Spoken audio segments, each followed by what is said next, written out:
They're like, yo, Spicoli, you want to come out in our boat and do some video? We'll pay you. I'm like, yeah. So I got in this guy's private jet, fly down to Puerto Rico. I'm on the back of the boat filming these guys reel in marlin. Sharks are coming up, biting the marlin in half. Creativity is definitely something that peaks in your early years. I like to think of it like as an antenna. The last time I did DMT, I swear to God, I had a conversation with my tree.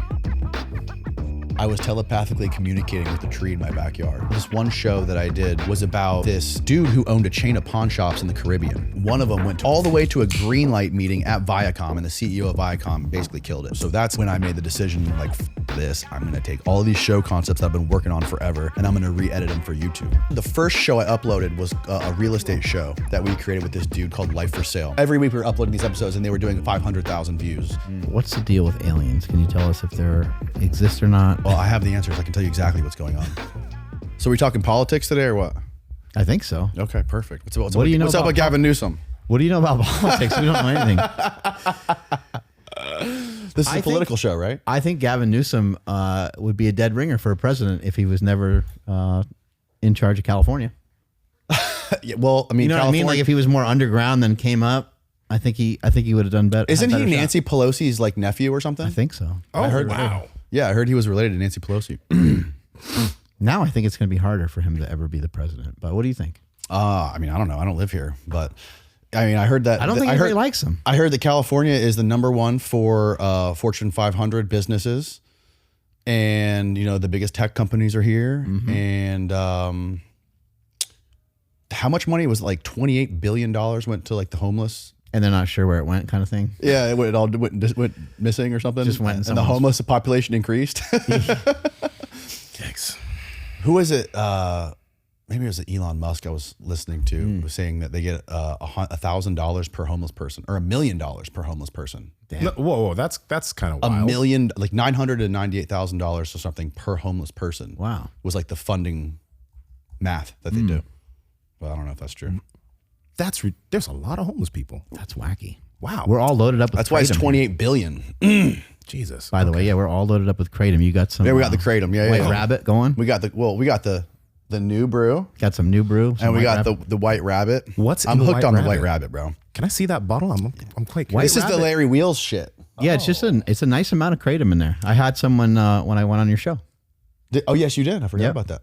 Yeah, I'm hooked on the White Rabbit. It's tough. You get around other people, they have different Kratom, and then you end up taking too much Kratom. I just had a Kratom expert on my show. He's actually like the world's leading Kratom scientist. Okay. And he did like the biggest study on Kratom that's ever been done. Was it a recent study or an older study? I'm not sure. I think it's probably within the last decade. Okay. And yeah, he was explaining to me that, you know, obviously it has lots of medical benefits and stuff like that. And with the study they did, it's not dangerous. And it's no more addictive than caffeine or nicotine. It's way less addictive than nicotine. And, you know, as long as you use it in like a non-abusive way. Like I drink coffee. I've drank coffee every day of my life for the last 25 years. Since I was like 15, I've been drinking coffee.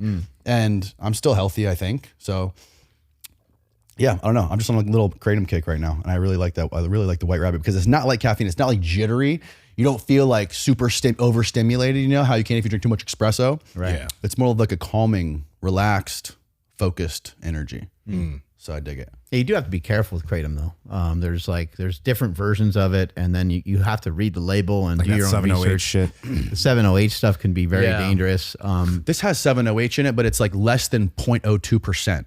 Yeah, That's what it says. So but apparently, I don't know what I'm talking about, but I guess all Kratom has 7-OH in it, or it turns into 7-OH in your body, one or the other. But some, like what I would suggest for people to do is like always do your own research. But secondly, be very careful if you're taking anything in a liquid form. If it's a liquid form and it's a little bit bigger like this, then it's obviously, I think it's less dangerous than those little shots. And one thing I would just tell people is like, you can't untake something. So if you take a shot and you just bury down a shot, then you're going to feel the effects of however much is in that shot. So if you try something because you're curious, research it a bunch before you ever touch it. And if you still decide that you want to try some, just try a tiny bit. Right. So you don't hurt yourself and end up in the hospital or Right. something like that. I want to say this too. Please just be mindful with the Kratom stuff, because like even like the mind bullet stuff that you've had, Mark, I've never felt a level of addiction to it. Like I could use a little bit of mind bullet and I could stop for 2 weeks and I'm good. But some people, because Kratom does make you feel good. Like I always describe it as like, I want to give my mom a call and tell her I love her. It makes you feel happy. It makes you feel happy, but feeling happy with a substance is can be a slippery slope, because when you don't take the substance and you don't feel happy, you want to reach for the substance to feel happy, right? So it's like be responsible if you have any of this Kratom stuff. I know a bunch of people that have had to go to rehab for it. Do you know anybody that's gotten like hooked like that? I know people who have been to rehab for other shit and then got on Kratom to get out of it, like pills and stuff, because it's an opiate, right? Right. But you know, again, like I don't remember a day in the last 20 years I haven't had a cup of coffee, and I'm in a far better mood when I have coffee. I have a question for you. Would you ever take a time off coffee to see what happens to you? I've done it, yeah. How do you feel? It fucking sucked. Okay. It fucking blows, dude. I hated it. You realize your life is better with coffee. Unless I like wake up and do the cold plunge, I forget about the coffee, right? Or something like that. Or like if I'm like, you know, traveling or something, I don't have time for coffee and I'm like, I feel fine. But on typical days where I have to wake up, get the kids ready for school, take the kids to school, I am like waiting for that goddamn cup of coffee. Yeah. You know what I mean?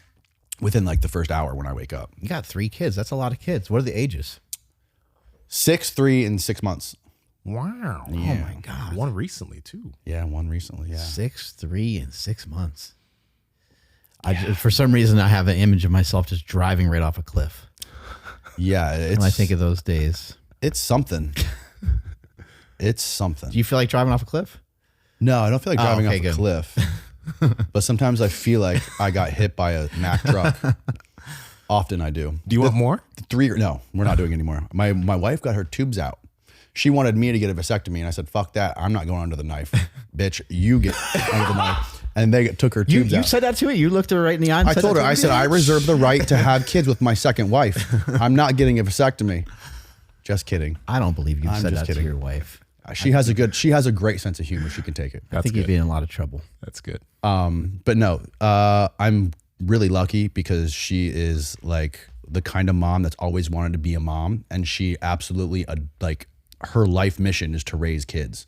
Awesome. And she loves it. So like I somehow just lucked out with her, and she's an incredible mom, and she like takes care of everything. I very rarely do I have to wake up in the middle of the night, take care of the kids, you know, unless like one kid's already taken by her. And we have like a good little system down to where Does she cook you breakfast? She cooks on the weekends. She does, but she makes the kids lunch every day. Oh, nice. So I'm not. She handles them, and I do a lot too, because there's a lot of extracurricular activities. We got the 6-year-old in jiu-jitsu. He's been in jiu-jitsu for like 2 years. Wow, how's he liking it? He loves it. Hey, he freaking loves it. So yeah, man, life is good. Life is good. I know you have like a production background. How did you get your podcast started? Well, yeah. So it's a long history. When I was super young, like in my teenage years, growing up in Florida, me and my friends were always like surfing and skating, and making videos of each other, like doing tricks and stuff, so we could figure out how to get better at doing our tricks and make little cool video edits with music and stuff in like middle school and high school. And I kept doing that with surfing, doing that with skating. And eventually I had a couple of my friends who had like really wealthy parents who had like businesses and stuff. They started to ask me if I could help them make videos or commercials and stuff for their businesses. And I started doing that. And that led to one of my friends, his dad was like an avid competitive bill fisherman. So he would go out and do marlin fishing tournaments, or like bill fishing tournaments where they catch marlin, they catch sailfish, wahoo, things like this. Fish are pretty damn big, right? Huge fish. This is like a lot of money. You got to have like a $5 million boat. Damn. And you have like full-time staff on the boat. This is like super, super rich competitive fishing. Excuse me. So what do you win? Like you don't win money. You win enough money to basically pay for your gas for the boat. Like the gas bill on those boats is like $30,000 a day or something like that when you're out there fishing. God. Okay. And wow. So this guy, you know, my buddy's dad's like, hey buddy, they called me Spicoli. they're like, yo, Spicoli, you want to come out in our boat and do some video? We'll pay you, you know, whatever, $1,000 for the week. I'm like, fuck yeah. So I got in this guy's private jet, fly down to Puerto Rico, and I'm on the back of the boat with my camera and my waterproof housing, filming these guys reel in marlin. And when the marlin would get up close to the boat, I jump in the water and film the marlin. And before I know it, I'm in the water when like sharks are coming up, biting the marlin in half. And before I know it, felt safe in these situations. No, I didn't feel safe. I just felt like I was getting paid and this was like a cool story and whatever. Like, yeah, it sounds pretty scary. I can't be in danger, right? I'm surrounded by all these responsible, wealthy folks that are all drunk as fuck catching fish. And eventually, so that whole thing turned into like an ESPN series where it was like a bill fishing series that was put on by ESPN. Whoa. So I was like a filmmaker for this ESPN fishing show. And I was like a videographer, I guess you could call it. You were a teenager at the time. Yeah, I was probably 17, 16, something like that. That's pretty legit. Yeah, that's sick. And then I started getting odd end jobs as a camera guy for various like TV show. Like this was like the height of the reality TV show day, like boom, you know? So I would get like emails from VH1 or MTV that they're doing this reality show, whatever. They need a camera guy in this fucking town in Florida. And I would go drive there and I'd get like a day rate to go be a video guy for a TV show. And then that kind of evolved into me developing my own like TV show concepts, like pitching ideas to people, and they would like invest money into it. And then like I would hire a crew and we would like travel around and create like our own television pilots to pitch to networks. How'd you have the confidence to do some of this? Did you just because you? Yeah, I was just kind of surrounded by people who were motivating me to do it. Okay. I was around people kind of in that world, and I was like I was super motivated to do that kind of stuff. And I just always wanted to be in like filmmaking and like making cool shit. So I don't know. It was just kind of like chance that I met the right people that encouraged me to do the right things or like introduced me to people. Like, for example, this one show that I did was about this dude who owned a chain of pawn shops in the Caribbean. They must have owned like 30 something pawn shops scattered across all the way from Nassau, Bahamas down to like Bermuda or Barbados. They were in Jamaica, Barbados, Turks and Caicos, Cayman Islands. And these pawn shops were crazy because you had the most interesting, weird characters coming in and out of there, and like and the craziest things that they were pawning, like weird art, like Caribbean treasure, cars. Mm-hmm. There was like a fake Picasso that came through one of them. Stole like a lot of shit was stolen. There was like boats, like coins and all kinds of stuff. It was fascinating. And I basically traveled to a bunch of these different pawn shops and filmed. It was kind of like, again, this was like in the height of the reality show boom. So it was kind of like a reality vibe to it. And we kind of like scripted some things. Was this before Pawn Stars? This was like right during Pawn Stars. We were calling it Paradise Pawn is what we were calling it. Okay. So it was like Pawn Stars meets the Caribbean island. It was like Pawn Stars mixed with like a travel show throughout the Caribbean. Okay. So we were doing all kinds of cool shit. We were doing like shark dives, like jumping out of helicopters into like shark infested waters in the Bahamas, and doing like underwater dives where we were like hunting for treasure and stuff like this. And this was all mixed in with the pawn show. This is it. Yeah, this is it. And anyways, we worked on this for a few years and pitched it, and it never went anywhere. Were you getting paid? I put my heart, this guy's fucking hilarious. Were you getting paid for some of this stuff or not really? Yeah, I was getting paid because we raised the money to produce it, and I built in like my own salary into it. But like also I was like the main producer of it too. So like if we did sell it to a network, it would be great. It'd be attached to like a real show. And yeah, we filmed all this crazy underwater stuff, dude. Oh yeah, pearls, conch pearls. Some of these conch pearls could be worth like hundreds of thousands of dollars, dude. It's crazy. It's crazy. You have to hire experts from all over the world to fly in to evaluate these conch pearls. Wow. This dude, Chad, he was in charge of all the pawn shops.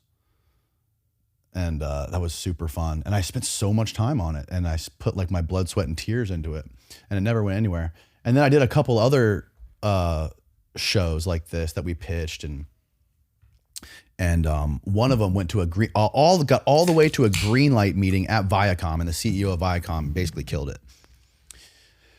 And at that point, it was just, I had been through such a roller coaster of emotions trying to get this thing pitched, working with different production companies, then coming back to me saying, oh, look, we just need these edits. And we got these 4 networks that are really interested. They just want these edits. I'm like, okay, great, fantastic. We're going to get this thing sold. This is going to be amazing. 2 years down the road, nothing's happening. They just put it on a shelf. That's the way these production companies work. They get all these people pitching these shows. They buy they lock you up into a shopping agreement, which basically says that you can't show this to anyone else for 2 years. It's going to sit on our shelf. And when we go to our monthly meetings to all the networks, we're going to be able to show this and keep showing it to them. And hopefully one of them will buy it. And that's how they killed people's dreams too. So that's basically when I made the decision, like, fuck this. I'm going to take all of this stuff, all of these show concepts that I've been working on forever, and I'm going to re-edit them for YouTube. And that's when I started my YouTube channel. It was probably like, I don't know, 2013, 2012, something like that, maybe. Yeah. And I put this on there. You can just find out what year I uploaded this. That's 11 years ago. That's 11 years ago. So what year would have that been? 2014. There you go. Yep, right around there. Dude. And one of the other shows I did was like a real estate show. So you release them on YouTube and like not much happens, right? Like if you sell to a network, you know, maybe the show catches fire or something, but when you release on YouTube, I guess, you know, you have the possibility that like a lot of people enjoy it and a lot of people like watch it, I guess, but not the same as like being Somebody on will TV. see it, right? And this is You like, you just wanted people to see it. I just wanted people to see it and see if it was good and see what people thought about it, you know, because I spent so much time on it. I'm not going to let it just sit on a hard drive for the rest of its life. I'm going to do something with it. And it really like built in a deep hatred for the entertainment business, dude. Yeah. So like, yeah, I did that. And actually the first show I uploaded was a real estate show that we created with this dude called Life for Sale about this big fat New York Jew who's basically like Larry Nice way David. of putting it. He's like Larry David mixed with Tony Soprano. Oh, wow. And that one blew up. So that one was getting millions of views. We were uploading episodes every week. Like I worked for 4 years on this one, pitching this one to TV networks. And It's right there. Like this one blew up. So every week we were uploading these episodes and they were doing, 500,000 views in 2015. So Damn. like it was a huge success. And I got kind of like bored of it and I stopped doing it. That's when I started doing the podcast, like halfway through. When this blew up, I was kind of getting sick of following this dude around and sucking in his secondhand cigarette smoke every day. And That's him, yeah? That's him, yeah. And I was like, I'm going to start doing this podcast on the side. You know, every month I'm going to do 1 or 2 of these podcasts or whatever. He didn't like the fact that I was doing podcasts he kind of wanted me to be exclusively, even though this was on my channel, and this was my whole thing. He was just kind of like a character in it. Yeah. I basically said, let's just go our own ways. You can go do your show, create your own YouTube channel. And it blew up. He's got like 1 million subscribers now. And I'm going to just go do this podcast exclusively. And and also in between all this, I kind of glossed over this. I worked on a movie called Dolphin Tale, which was a Warner Brothers movie filmed in Clearwater, Florida, where I live. And I got the opportunity to be a camera assistant, a PA in the camera department. So I was like the camera department's bitch, where every morning I would have to basically go get all of them breakfast, get all of them coffee. I was in charge of swapping lenses whenever they needed to swap a lens, whenever they needed to change a battery, whenever they needed to change memory cards. I was the guy that was doing this. And that was a crazy experience. That was like my film school. That's Dolphin Tale right there, yeah. Morgan Freeman was in that movie. Harry Connick Jr. was in that movie. And so you already had a pretty decent skill set though when you were doing that job. Oh yeah. I was like really deep into doing the. Why would you take a job like that? Because when I did this, I want to say this was 2000. This was before it all. This was like 2011. I want to say we were filming this. When I do it in this, like my dream was to like make real movies. I wanted to make like Hollywood movies. And this was the best opportunity to get my foot in the door to like learn the business.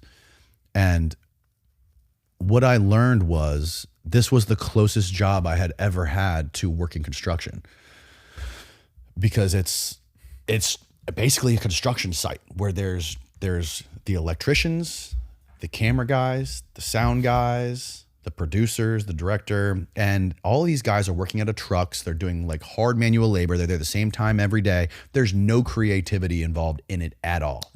You're there, you're on a construction site, you're doing this, you're fucking fighting with people, this department's fighting with these guys. The coolest dudes on the movie set were the Teamsters, the drivers, the transportation guys, and it's all unionized. So every department has its own union. There's a camera union, there's a sound union, there's a transportation union, the Teamsters, and there's a directors union, an actors union. And that was the weirdest thing about the whole experience was like, there's even a union for the set photographer, the guy taking behind the scenes photos. So like if I'm taking a photo of something behind the scenes with my iPhone, the set photographer will write up a complaint that I'm like threatening his job by taking my own personal photos behind the scenes. That These sounds guys like a are story super. that happened. Did that That happen? did happen. Yes, that did happen. Is it like the Screen Actors Guild? Is that what it is? Or is it? That's for the actors. Yeah, that's their union. Okay. But I'm saying there's a union for every discipline everything, on okay. the set. So does like And once you get in this union, you make like a ton of money. So you get like really good rates and you get guaranteed a certain amount of work per year. So they're like guaranteeing your income. You can get money for overtime and all So kinds of I stuff. was like, fuck yeah, I'm going to get in one of these unions. I'm like, this is going to be amazing. And by the end of it, I was like, I don't know if I want to do this. Yeah. I don't know if I want to spend my life doing this. And a lot of the dudes too that were working on these movies, like, dude, like in the camera department, a couple of the dudes were really cool dudes. Like they just got back from shooting, what was the movie they had finished right before we started filming this? The Dark Knight. They had just got done filming The Dark Knight in Pennsylvania before they here in Florida filming this with me. They had filmed, Hollywood, you name the Hollywood blockbuster, those guys were on set being the camera guys for that movie. Mm-hmm. And a lot of them were like, not all of them, but a majority of them were unhappy, deeply unhappy, because they had kids that they never saw. They were on their second or third wives. And one of the guys said it perfectly. He said, we're carnies with dental plans. what's a carny? I'm lost. A carny is a guy who, like carnival workers. They're in a carnival and they just travel around the country setting up the carnival. Okay. And except the difference is these guys make a fuckload of money. Yeah. So they're basically like, carnies with dental plans. But they're like, that's not the life I wanted to live, dude. Plus the fact that there was like no creativity in it. Yeah. It's just, it was fun work. I learned a ton. It was a really cool experience. I'm really glad I did it. But yeah, not for me. So was that like before concrete? The stuff Yes. that was before that. Okay. Yeah, that was before all that. Yeah. That was because I tried to get into film school, but I couldn't get in. My grades were too shitty in high school. So that was like my film school. Mm-hmm. So yeah, and then you started Wild started a podcast from there, pretty much on your own, or did you? yeah, well, the podcast was way after. Like I kind of like that movie stuff. Well, that was the first thing, and then then all the TV stuff happened, and then that's when I started titrating in the podcast stuff, and that's when I stopped doing everything else and just focusing on the podcast. The podcast thing kind of lasted forever, kind of like as a side hobby. I had like my own advertising company where I was doing commercials. I was like making commercials and like advertising campaigns for brands and stuff like that. We won a huge competition, a nationwide competition for Land Rover USA. Oh shit. To make it was like a commercial campaign for their pre-owned program. And we made a Land Rover USA commercial that basically won out of the whole country. We got first place. And that led us into getting a lot of other jobs. Did a huge commercial for Lamborghini.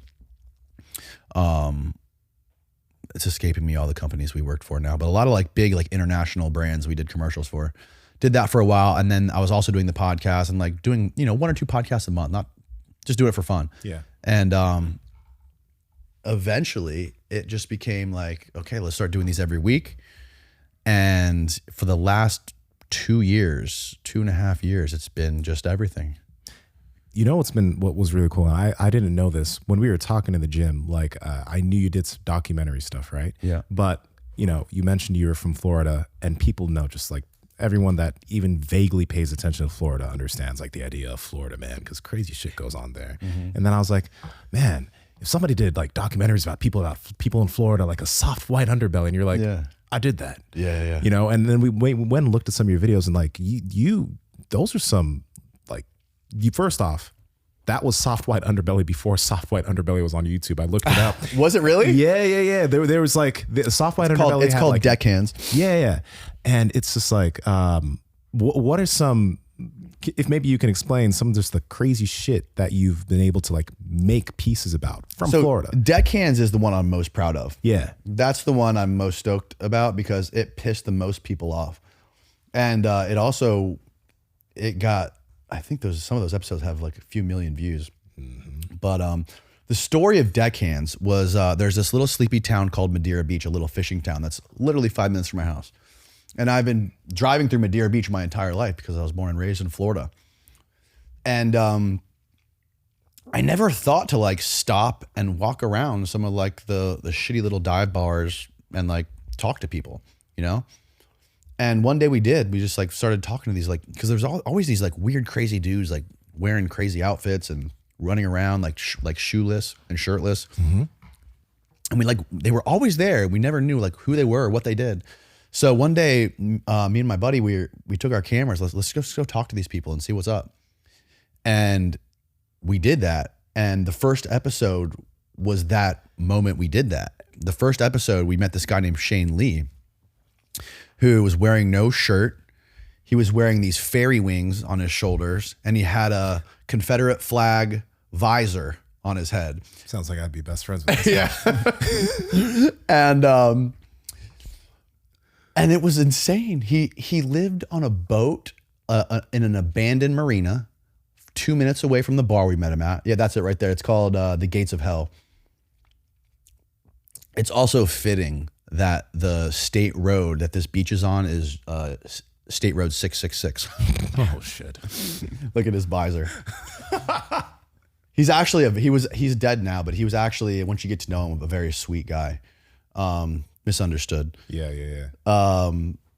So he lived on this boat, this broken down houseboat in a abandoned marina. And this boat was loaded to the gills with fog machines, laser lights, and 100-watt amps, speakers stacked to the ceiling. And this guy he would blast Rob Zombie and Marilyn Manson at full blast with his laser lights and his fog machines going, playing air guitar with his fairy wings on and his night helmet on. This guy knew happiness, bro. Oh, dude, he was happy. Yeah. He was happy. And he was like a 12-year-old kid. Yo. And yeah, this was the first night we started filming this. Scary. Yeah, he had a noose hanging from there. They were really into heavy metal. He just created his own world, huh? Can you give us audio on this? Is that? Yes. Give me 1 second. Because like if you experience this with the audio, it's like a psychedelic trip. I think it's interesting how people create their own world, you know? There's his fairy wings. So he's like, you guys got to come check out how we live, bro. And he's like, we're fishermen. I'm like, what? You're a fisherman? Did he do a lot of fishing? He did? Yeah. That was all he did was fish. Okay. Fish and party. And then like and he had nunchucks too. Do a bunch of other people come on this boat? Or is it just him? Listen. To Marilyn Manson and drinking Bush. He brought us back here to party and blast his fog machine, his laser lights, and show us his favorite DVD. Oh, and his stack of Manson, pornos this if you're tall. out there, your move. When porn was on DVDs. Yeah, he had a 6-foot stack of porno DVDs in there. Shit. Yeah, dude, these guys live in the Twilight Zone. They live in another dimension that was right in our backyard, and we had no clue. And we learned about the whole fishing world, like the whole business of commercial fishing. Like, obviously, I knew commercial fishing was a huge thing in Florida, like where I was from. Like, we live in the grouper capital of the world in Madeira Beach. There's more grouper caught there than anywhere in the world. Mm-hmm. And basically, the way it works is these guys go out in longline boats for like 10 days at a time, 10 to 14 days at a time, and they catch grouper and snapper on these longline boats. And then they come back, they make a ton of money. These guys get paid probably like between $2,000 and $5,000 per trip, which is a lot of money for a dude like that with lots of addictions.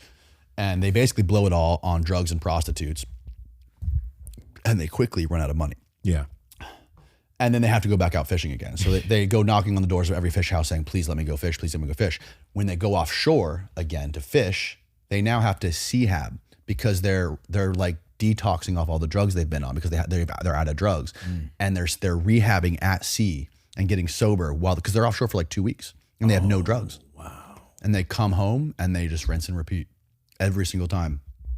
And what happened with this whole commercial fishing industry. Oddly enough, by the way, if you're going to do heavy drugs, that seems like one of the healthiest way to do it. I agree. I mean, like you get your rehab, you come back, you got to work, you do your CHAB because you're forced. Like, I'm not saying go do drugs, but these guys were doing hard drugs fairly responsibly, it seems. Yeah. And I mean, and they get to spend all that time out, out in the sunlight, the nature, the ocean. They're grounded with the seawater. Yeah. This guy's wrong with something, dude. Looks like they're having a blast. No, they were having a blast, dude. But they were fucked up. They were really fucked up. Do you want to get back into making more stuff like this again? Not really. What about movie ideas? You probably have movie ideas in your head. Yeah. I like the podcast. Come on. There's I like got to be the a podcast. movie in there somewhere. Maybe. A There movie might script? Be. There may be. Do you write? Are you a writer? I write like as like a journaling exercise sometimes. And I write down ideas when I get like super stoned. Sometimes like an idea will pop in. I have to write it down. But like not like I don't write like for this kind of stuff. But no, the podcast is where it's at. It's I've already like built it into my life. It's part of my routine. But like this stuff is not sustainable. You can't raise a family and do this kind of stuff because you're constantly having to go into weird situations. There's no schedule. It can be dangerous. There's like lots of editing. It's time consuming, dude. Right. This took me like 1.5 years to make. Wow. So like with this, you just step in and talk to somebody and you're done. Yeah. You don't have to fucking edit anything. You don't have to. So the crazy thing about this whole fishing thing was that we learned that. So the way it works in the Gulf, I don't know if people are gonna be interested in this, but whatever. No, this is cool. In the Gulf of Mexico, historically, the way fishing works is, I think it was 2007, the federal government came in and said, okay, we're gonna set a limit on the amount of fish you guys can catch for conservation reasons, right? We're not gonna just let you like, rape and pillage the Gulf of all the fish. So they said, we're gonna allot 3 million pounds per year of red snapper. So all these different boats would have to go out. When they come in, they'd have to like write up a report on how many pounds of fish they caught, and they'd have to submit that through a process to the government or whatever. So what would happen was sometimes like in October, they would hit that 3 million quota. So what do you do when you hit 3 million pounds in October? You have to stop fishing. You can't fish in November and December. So after that started happening, what they did was they started to develop this quota system where they gave boat owners, based on previous catch history, a allotted amount of quota every year. So depending on what my catch history has been for the last 5 years, I might get 100,000 pounds of red grouper quota every year from the federal government. You might get 200,000 pounds of red grouper. Red grouper is $1 a pound, so that's $200,000 a year for the rest of your life. That's the best retirement plan known to man. Wow. So after that happened, it became where you don't even need to be operating the boat, fishing, or even own the boat to own these quota. Now you can be sitting in Wall Street and trading this quota like stock. So they monopolized it. Yeah. So, and that's for life, or like that's for the next few years? Because that's odd. If this was in like the early 2000s, this happened. And as I believe, I haven't checked, so I don't know for sure, but I think this is the same system is still intact. Wow. And in other states, it's not like that. In other states, like in the Northeast, like in Connecticut and Rhode Island, like it's a culture and like a lifestyle, like a way of life, like to be on the boat, catching your fish. It's owner operated. You're like protecting your spot and your people, and it's like a tradition there. You know what I mean? Where here, it's just become, since the federal government did it this way and allowed all the stocks to be traded online for these quotas, it's just completely proselytized the whole industry to where now these guys are getting the crumbs and no one takes care of them. No one gives a shit about them. And all the people, by the way, that are featured in this documentary are now dead. Okay, not that it's cool that they're dead, but something that's actually something that's really amazing is like I don't know, but I don't think anyone's ever done anything on these guys before, filmed them or had them show how they live or their lives. So in a way, like this currently has 546,000 views. You've kind of made these guys some kind of eternal. You know what I mean? Yeah. Because no one else would have talked about this side of life in that way. No one would have That's ever really paid attention cool. to them. Yeah. And it pissed off a lot of the fish house owners that are at the top of the food chain of this industry. Like locally, I got chased out of a couple restaurants, like local restaurants for people. I pissed off a lot of people. Wow. Which means it was successful. Yeah. Yeah. So yeah, no, it's not sustainable. It's not a sustainable lifestyle to be making this kind of stuff. You know, this was a really fun project, and I was younger when I was doing it. I wasn't married or I didn't have kids. And if I was still single with no kids, I might still be doing this kind of stuff. But I think the podcast is a better vehicle to do more interesting things. And I treat the podcast similar to the way I treat this stuff, just minus the editing and the B-roll. Right? I treat it like a documentary, like just a raw, uncut documentary. Your podcasts are like the production that's behind it, even though it's like there's no editing or anything. It's very enjoyable to watch because of the way you set things up. Like the studio's fucking dope. The lighting's sick. Like it's dramatic. You know what I mean? Yeah. So that's pretty sick. Thank you, man. I appreciate that. I put a lot of thought into the lighting and the cinematography in there, just because that's my background. You know. What do you think made your podcast catch? I don't know. Probably just some of the unconventional folks that I had in there in the beginning. You know, I think People show up for the weirdness. yeah, The the unconventional. weirdo. I think the weirdos are the most interesting part about my podcast. The people that most, and not every. I mean, there's when we were talking about earlier how like there's just this overabundance of podcasts everywhere right now, where people like kind of like reverse engineer the podcast success theme, and they kind of figure out like what they need to do to be successful instead of just like starting it and doing it and like if it wins, if it does good, it does good. If it fails, it fails. These people are not doing that. They're basically trying to they're going at it from like a business perspective, where they're like, this is what we need to buy. This is this is the people we need to get on the show, no matter how much we need to pay them. And then this is our 5-year plan, right? Yeah. I forgot where I was going. I forgot what the question was. Where was I going with this? Well, you meant. Oh, yeah. I see what you're saying now. Yeah. So, the people that I had on in the beginning they had never been on podcasts before. They had never been in front of a camera before. And they had some of the most bonkers stories that me or anyone else I know has ever heard.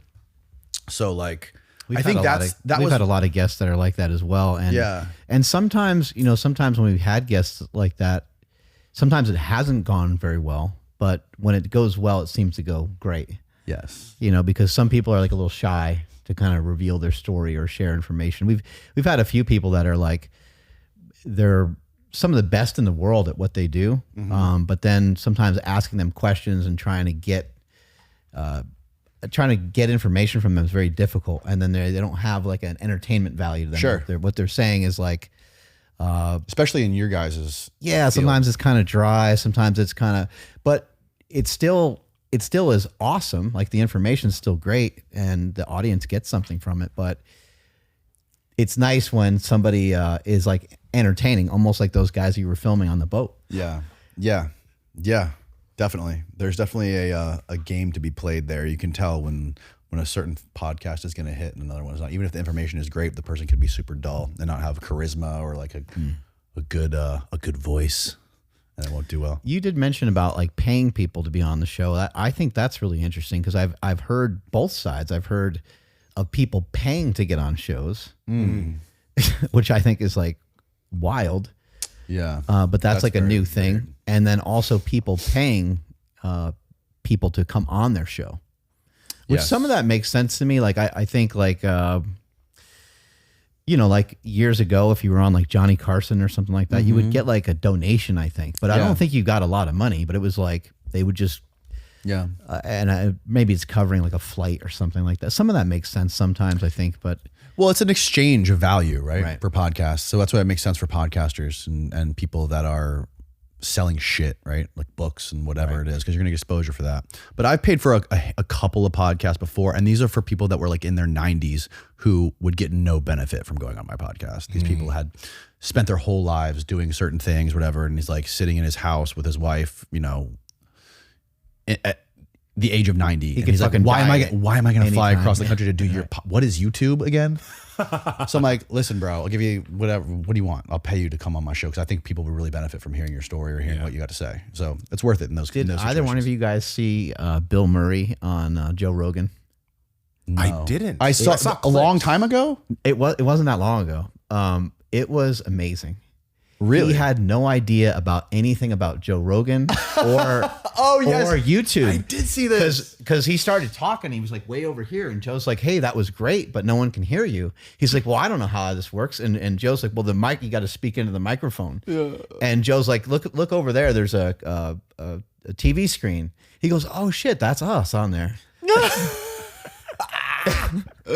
And he's like, I'm sorry, Joe. He's like, I don't know a lot about any of this stuff. I don't know about podcasts. I don't understand where this is going to air or where this is going to go. Yeah. He's like, I only know your name, but he's like, I didn't know, like when I shook your hand today, he's like, you could have been anybody. Yeah. I was like, oh my God.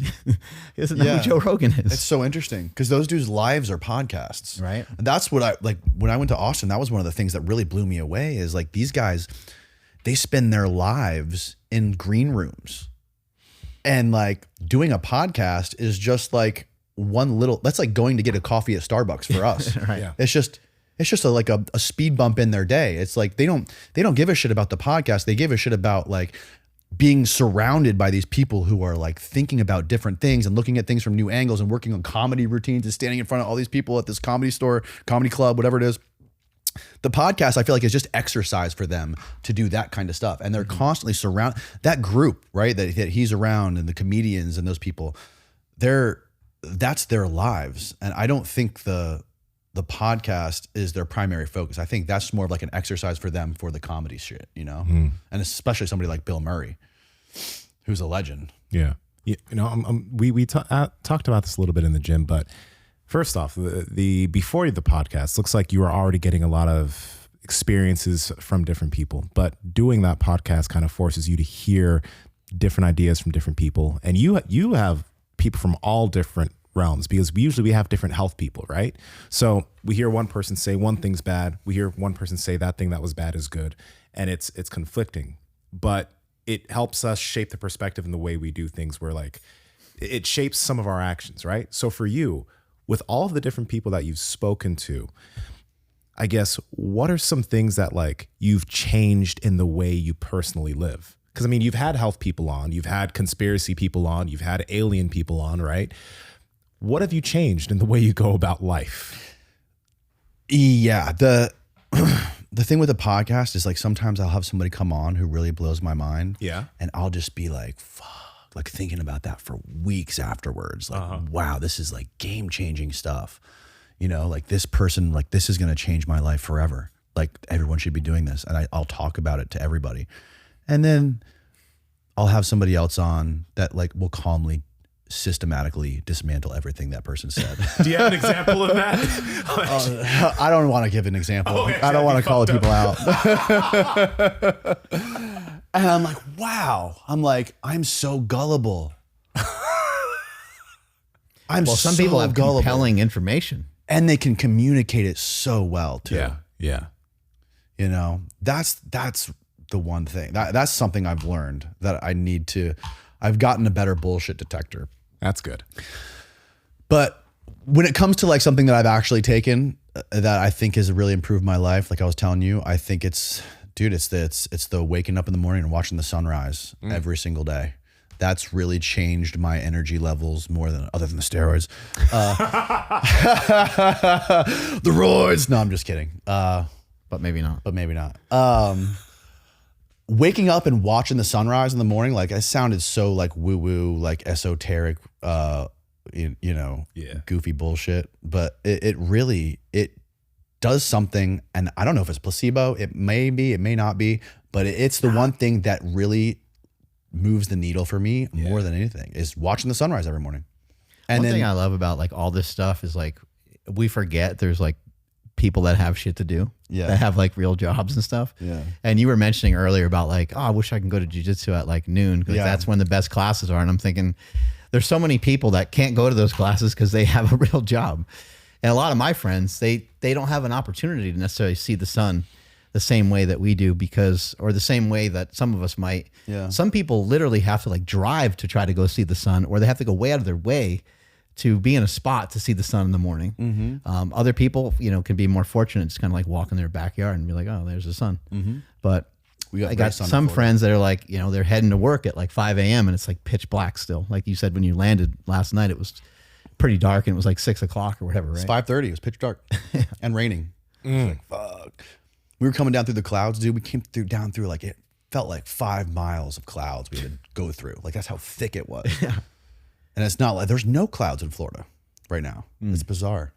By the way, have you seen my Lanny Poffo documentary? No, I haven't. I'm not going to bore you with it right now, but you got to check it out. I'll send it to you. will. We went to Lanny Poffo's apartment and he was showing us his bidet and all of his cool shit that he has, dude. Lanny Poffo? Lanny Poffo is the brother of Macho Man Randy Savage. Oh. He must have had amazing stories. Oh, dude, he had some incredible stories. Such a cool guy. Supposedly the Macho Man was always like that. Yes. Like he was always keyed up. Always He was super intense. Yep, And, always super keyed up. Somebody said that he would drink like a pot of coffee every day. He Macho died. Man was like, yeah, brother. This, Yeah, that, yeah. Okay. He's like, ooh, yeah. Okay. Slim Jim and all that. Coffee in the big time. He's in Spider-Man. Yes, in Spider-Man. He died literally 2 minutes from my house. Oh, shit. Yeah, that's where he got in a car accident. There's a lot of wrestlers in your area. A lot of them. Is that something you grew up with? Did you grow up watching wrestling and stuff like that? Nope, not at all. I got into wrestling late. I told you about this when you came on my podcast, I think. I got into wrestling probably like 2016 when I went to my first WrestleMania. Oh, shit. Yeah, and my buddy Mark, who's a huge wrestling fan from Ohio, his name was Cadillac Jack when he was a wrestler. He was like an underground wrestler. He took me to WrestleMania in New Orleans. I even took my camera. I did a little documentary about the wrestling fans for that WrestleMania too. Sweet.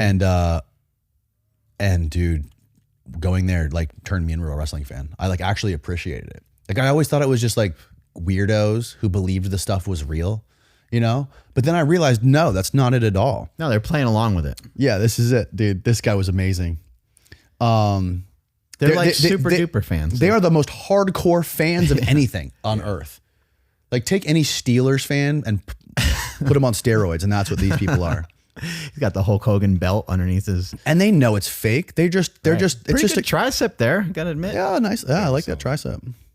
It's a community, and they're all like super supportive of each other. They're all very friendly, and they're just like the most passionate group of folks I've ever been around. And so much fun. Who was the main event?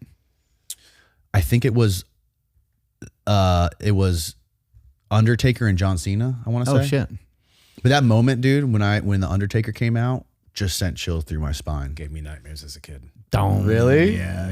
The lights go out. Everything goes shit. black, and I'm like, what is this? Then I hear that gong. I'm like, whoa, the whole crowd erupts. It was insane. Oh yeah, this guy was awesome. This guy drove like 4 days to go to this thing. That's so sweet. Yeah, this guy was a super fan. We were filming this, we were recording this, and Vince McMahon's son walked past us in the lobby. Wow. This guy drove there with like his 6 kids. Wow. Yeah. My uncle truly believed wrestling was real when I was a kid. And Really? he made me believe it was real when I was a kid too for a period of time. I thought it was legit also. But yeah, it's a wild side of the internet. It's not fake. Hogan's It's prearranged and choreographed. Hogan's number one quote, my favorite quote of his, he's like everyone said wrestling was fake, but I must have missed the memo after 16 back surgeries and 12 neck surgeries. He was fucked up, man. He's been hobbling around for like the last 25 years. Hogan was amazing. I don't think he even gets enough credit. I mean, even though he gets a lot of credit, but like when he wrestled The Rock in WrestleMania, he was like, I don't know, he's probably like 50 years old, and he was more jacked than The Rock. All right, Mark, you're getting leaner and leaner, but you always enjoy the food you're eating. So how you doing it? I got a secret, man. It's It's called Good Life Protein. Okay, tell me about that. I've been doing some Good Life Protein. You know, we've been talking on the show for a really long time of certified Piedmontese beef, and you can get that under the umbrella of Good Life Proteins, which also has chicken breast, chicken thighs, sausage, shrimp, scallops, all kinds of different fish, salmon, tilapia. The website has nearly any kind of meat that you can think of. Lamb is another one that comes to mind. And so I've been utilizing and kind of using some different strategy, kind of depending on the way that I'm eating. So if I'm doing a keto diet, I'll eat more fat, and that's where I might get the sausage, and I might get their 80-20 grass-fed, grass-finished ground beef. I might get bacon. And there's other days where I kind of do a little bit more bodybuilder style, where the fat is, you know, might be like 40 grams or something like that. And then I'll have some of the leaner cuts of the certified Piedmontese beef. This is one of the reasons why like neither of us find it hard to stay in shape, because we're always enjoying the food we're eating. And protein, you talk about protein leverage all the time. It's satiating and helps you feel full. I look forward to every meal. And I can surf and turf, you know. Yeah. I could cook up some, you know, chicken thighs or something like that and have some shrimp with it, or I could have some steak. I would say, you know, the steak, it keeps going back and forth for me on my favorites, so it's hard for me to lock one down, but I really love the bavette steaks. Yeah. And then I also love the ribeyes as well. You can't go wrong with the ribeye. So guys, if you guys want to get your hands on some really good meat, you can head to goodlifeproteins.com and use code POWER for 20% off any purchases made on the website, or you can use code POWERPROJECT to get an extra 5% off if you subscribe and save to any meats that are a recurring purchase. This is the best meat in the world. He was in great shape. Or maybe not bigger than The Rock, because The Rock's big, but he was like a little leaner when they wrestled each other. I was like, holy shit. And Hogan, even like the NWO and all that stuff, like the later surge in his career, it was like he was like in his 40s. I mean, it's kind of unbelievable to be able to do that sport for that long, or profession, or whatever you want to call it. Yeah.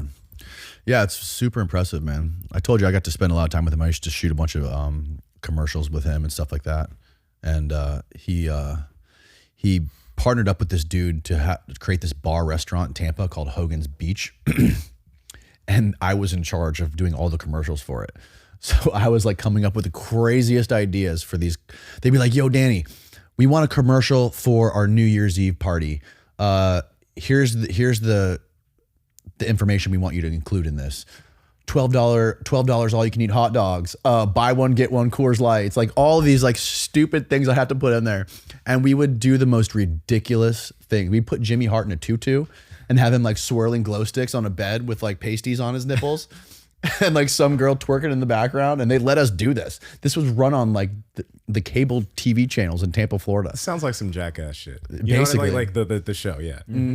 Yeah, we were basically just like pushing the limits as far as we could, and they were letting us do whatever we wanted. One commercial we did for a New Year's Eve party, we had Hogan and Jimmy Hart like shaking champagne bottles and shooting them all over these girls in bikinis. It was really fun. Good times. When it comes to your training, you know, I showed you some stuff when I was down there in Florida, and then today we showed you some stuff, sandbags and the rope flow type stuff, and we talked to you about like breathing and stuff. What does your training normally look like? I know you do jiu-jitsu, and you mentioned surfing and stuff like that. My training is usually just like standard compound weightlifting. Probably like 2, maybe 3 days a week on a good week.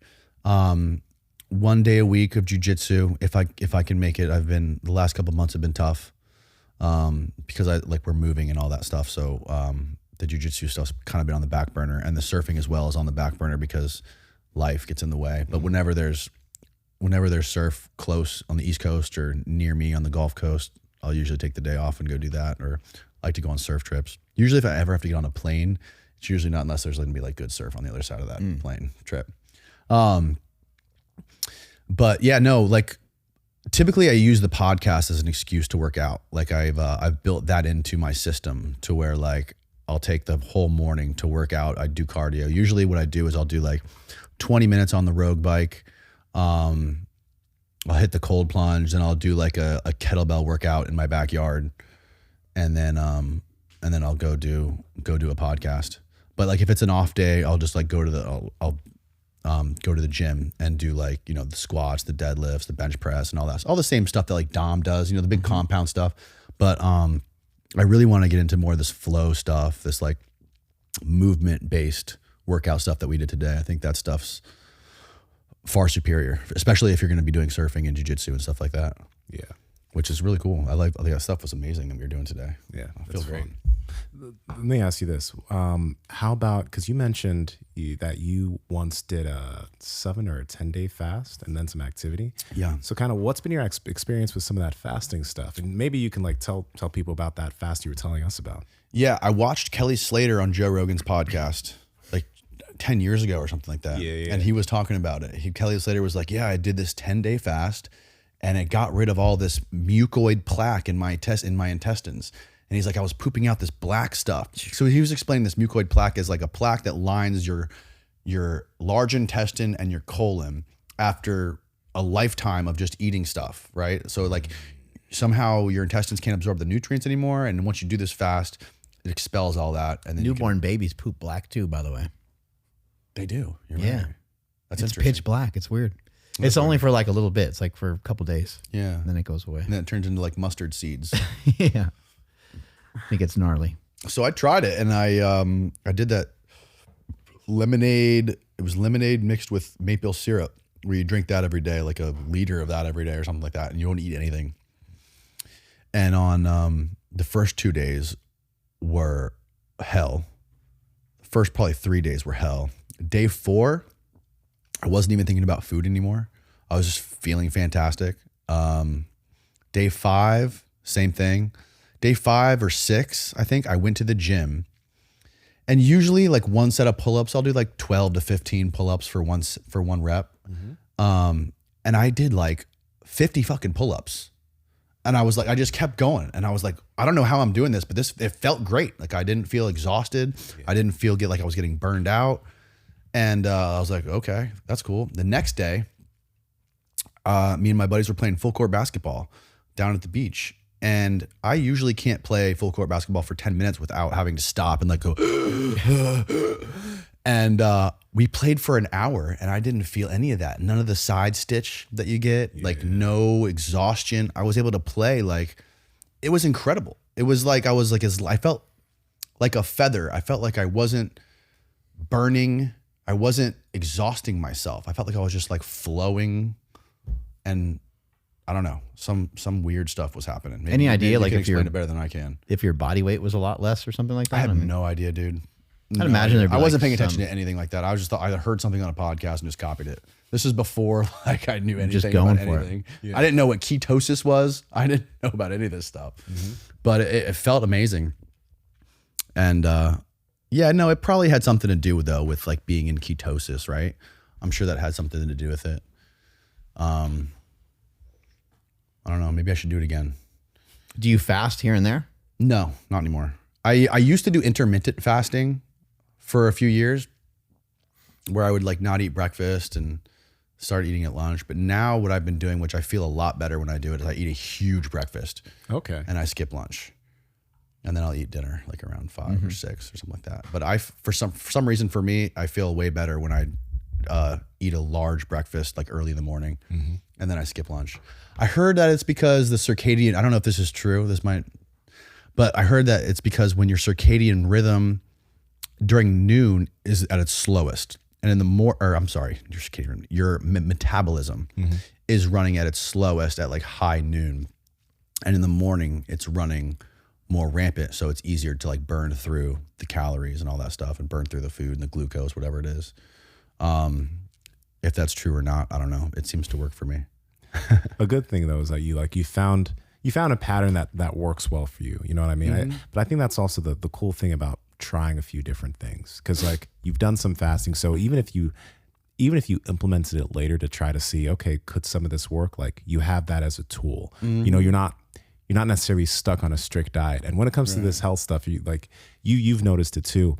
People have these tribes of like, I do this diet, this is my eating style, when there's a lot of really solid like tools. You know what I mean? Like that 10-day fast you're talking about is a tool. Doesn't mean you have to do it all the time, but you know, some of the time, you know. 100%, man. Where do you think your creativity came from? Is it something you work on, or like Came from God. I don't know where it came from, bro. It's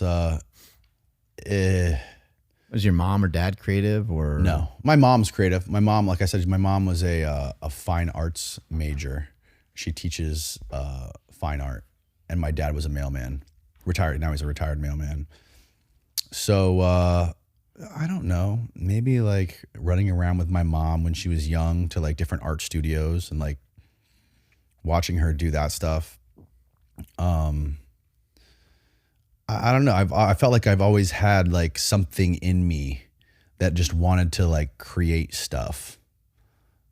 You know, it doesn't matter what the medium would be, whether it was like a movie or a documentary or a podcast or making cotton candy, whatever it is. Like I always just like felt like I needed to like make shit that was cool and got people's attention.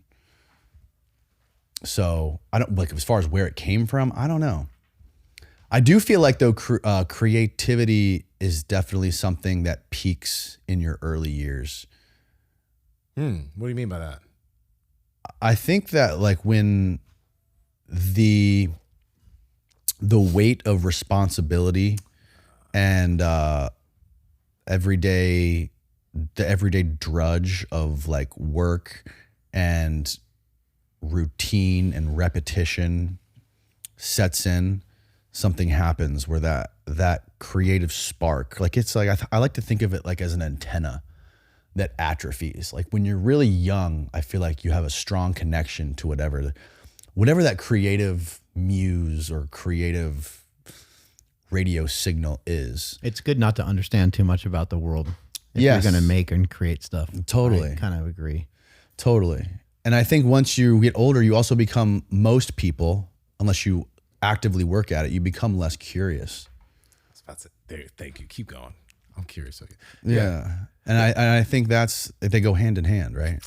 I was literally going to ask you what you think about creativity and curiosity, because one thing that I do believe is like, as people get older, I think we have a tendency, and I noticed this in my early 20s, which is why I feel very lucky that I was able to be a part of this show, because it kind of shifted that. Curiosity also wanes when you get set, not just with responsibilities, but just like kind of get set with what you know, you know, and when you get to a certain point, you're like, I know enough of this, where it's like, why even change? So like, if you're not curious, I don't know. It feels like it's easy just to get very set in what you do. It is, which is why we're so lucky to be able to do podcasts for a living. Right? It's like the best possible job you can have to like satiate that desire and get more of it. Yeah. Because like, I feel like the more you learn about shit, and this is true for me, I can't speak for anyone else, but the more I learned about stuff, the more curious I got about more stuff, because I had all this stuff that was like being downloaded in my brain. Yeah. And then I would learn more stuff, read more stuff, and I'd be like, oh, that's connecting to something I already know. Yes. And it's like building blocks.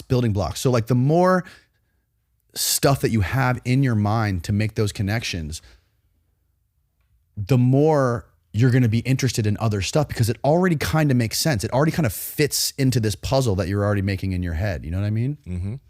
Have you ever heard of the book Range? I brought this book up on the podcast, but no?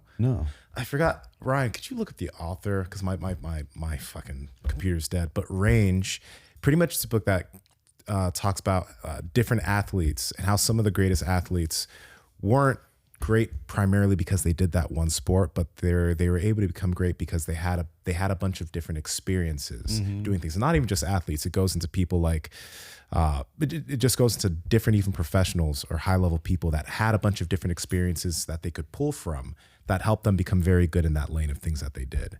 So what, like the cool thing that you're describing is like you're hearing all these different things, and because you're able to get exposed to all these perspectives, Yes. you're able to make links that Exactly. most of the time it would be hard to make, because most of us stick to one thing and talk to a certain type of people. Right.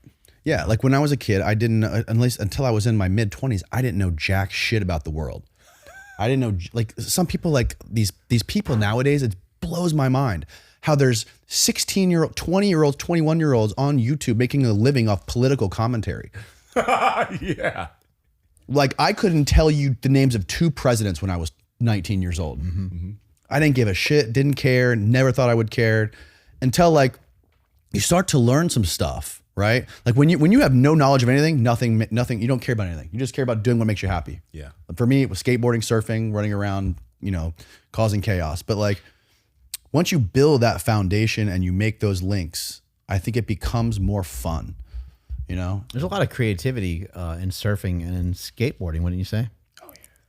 Yeah. Like, let me see if I can jump up on this thing with this skateboard, right? Yeah, kind of. Yeah, it's definitely a form of creativity for sure, as all sports can be, But no, I've never heard of this book. That sounds interesting. I'll have to check it out. Yeah. They talk a lot about that stuff in this book that I actually just finished reading called Moonwalking with Einstein. It's all about memory. Oh, let me write that down. Okay. It's a great book. Did that come up in the Memory Guy podcast? That's how I got interested in this stuff. I read that book and I was like, fuck, I gotta find a memory athlete. Yeah. Yeah, the memory stuff is fascinating, man. The memory stuff's really cool. What's the deal with aliens? Can you tell us if they're exist or not, or are they heading this way? Like, what's going on? I know. I have the answers. I can tell you exactly what's going on. Well, first off, do you actually think they exist now with all the conversations that you've had? I think there's two different ways of looking at it. I like, is there extraterrestrial life out there? Absolutely, there has to be, right? It's just a math problem. It's a probability. There has to be. Do I think that the things that are flying around in flying saucers and abducting people are extraterrestrial beings? No. I think it's most likely that there's another more evolved version of us that exists here. I think and I've talked to like anthropologists about this. This one guy, Michael Masters, has an amazing book called The Extraterrestrial Model, where he explains so this is a good way of looking at this. I'll break it down. Out of all the cataloged species of organisms on Earth, there's around 2 million cataloged species on Earth.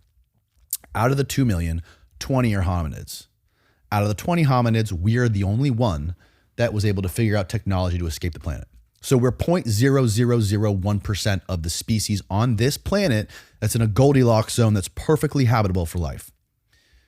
Now look at all the planets that we know that are in Goldilocks zones that are habitable for life, right? We haven't found evidence of life on any of them. And this one is perfectly habitable for life. This is like the optimal planet to inhabit life.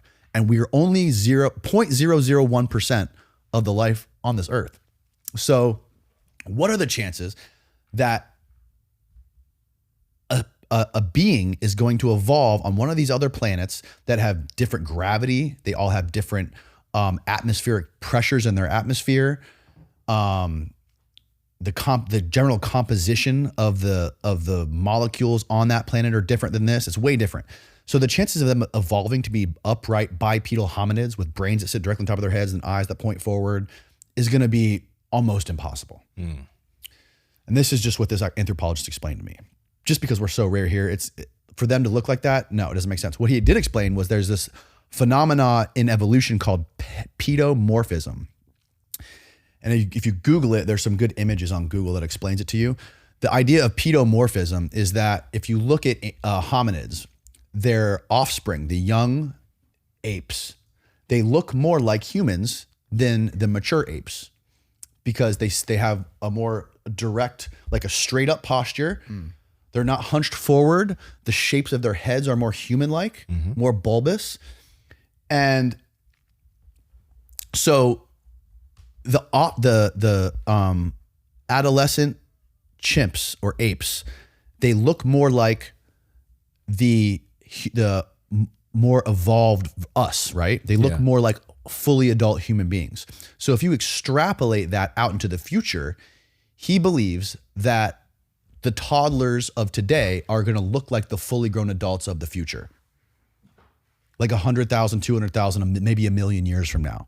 So when you take into account all of these quote unquote abduction events or people that claim to see these aliens, they all explain them to be like 3 to 4 foot, childlike, toddler looking skinny things with big heads. That's what kids look like, right? Yeah. So he's like, this fits in with pedomorphism. So he thinks they're future humans that are time traveling back into the past because there was some sort of cataclysmic nuclear war and they needed to, and also in these abduction events, 99% of them, these people explained, Betty and Barney Hill is one of the first ones, how there was semen and eggs taken from them by the beings when they were abducted.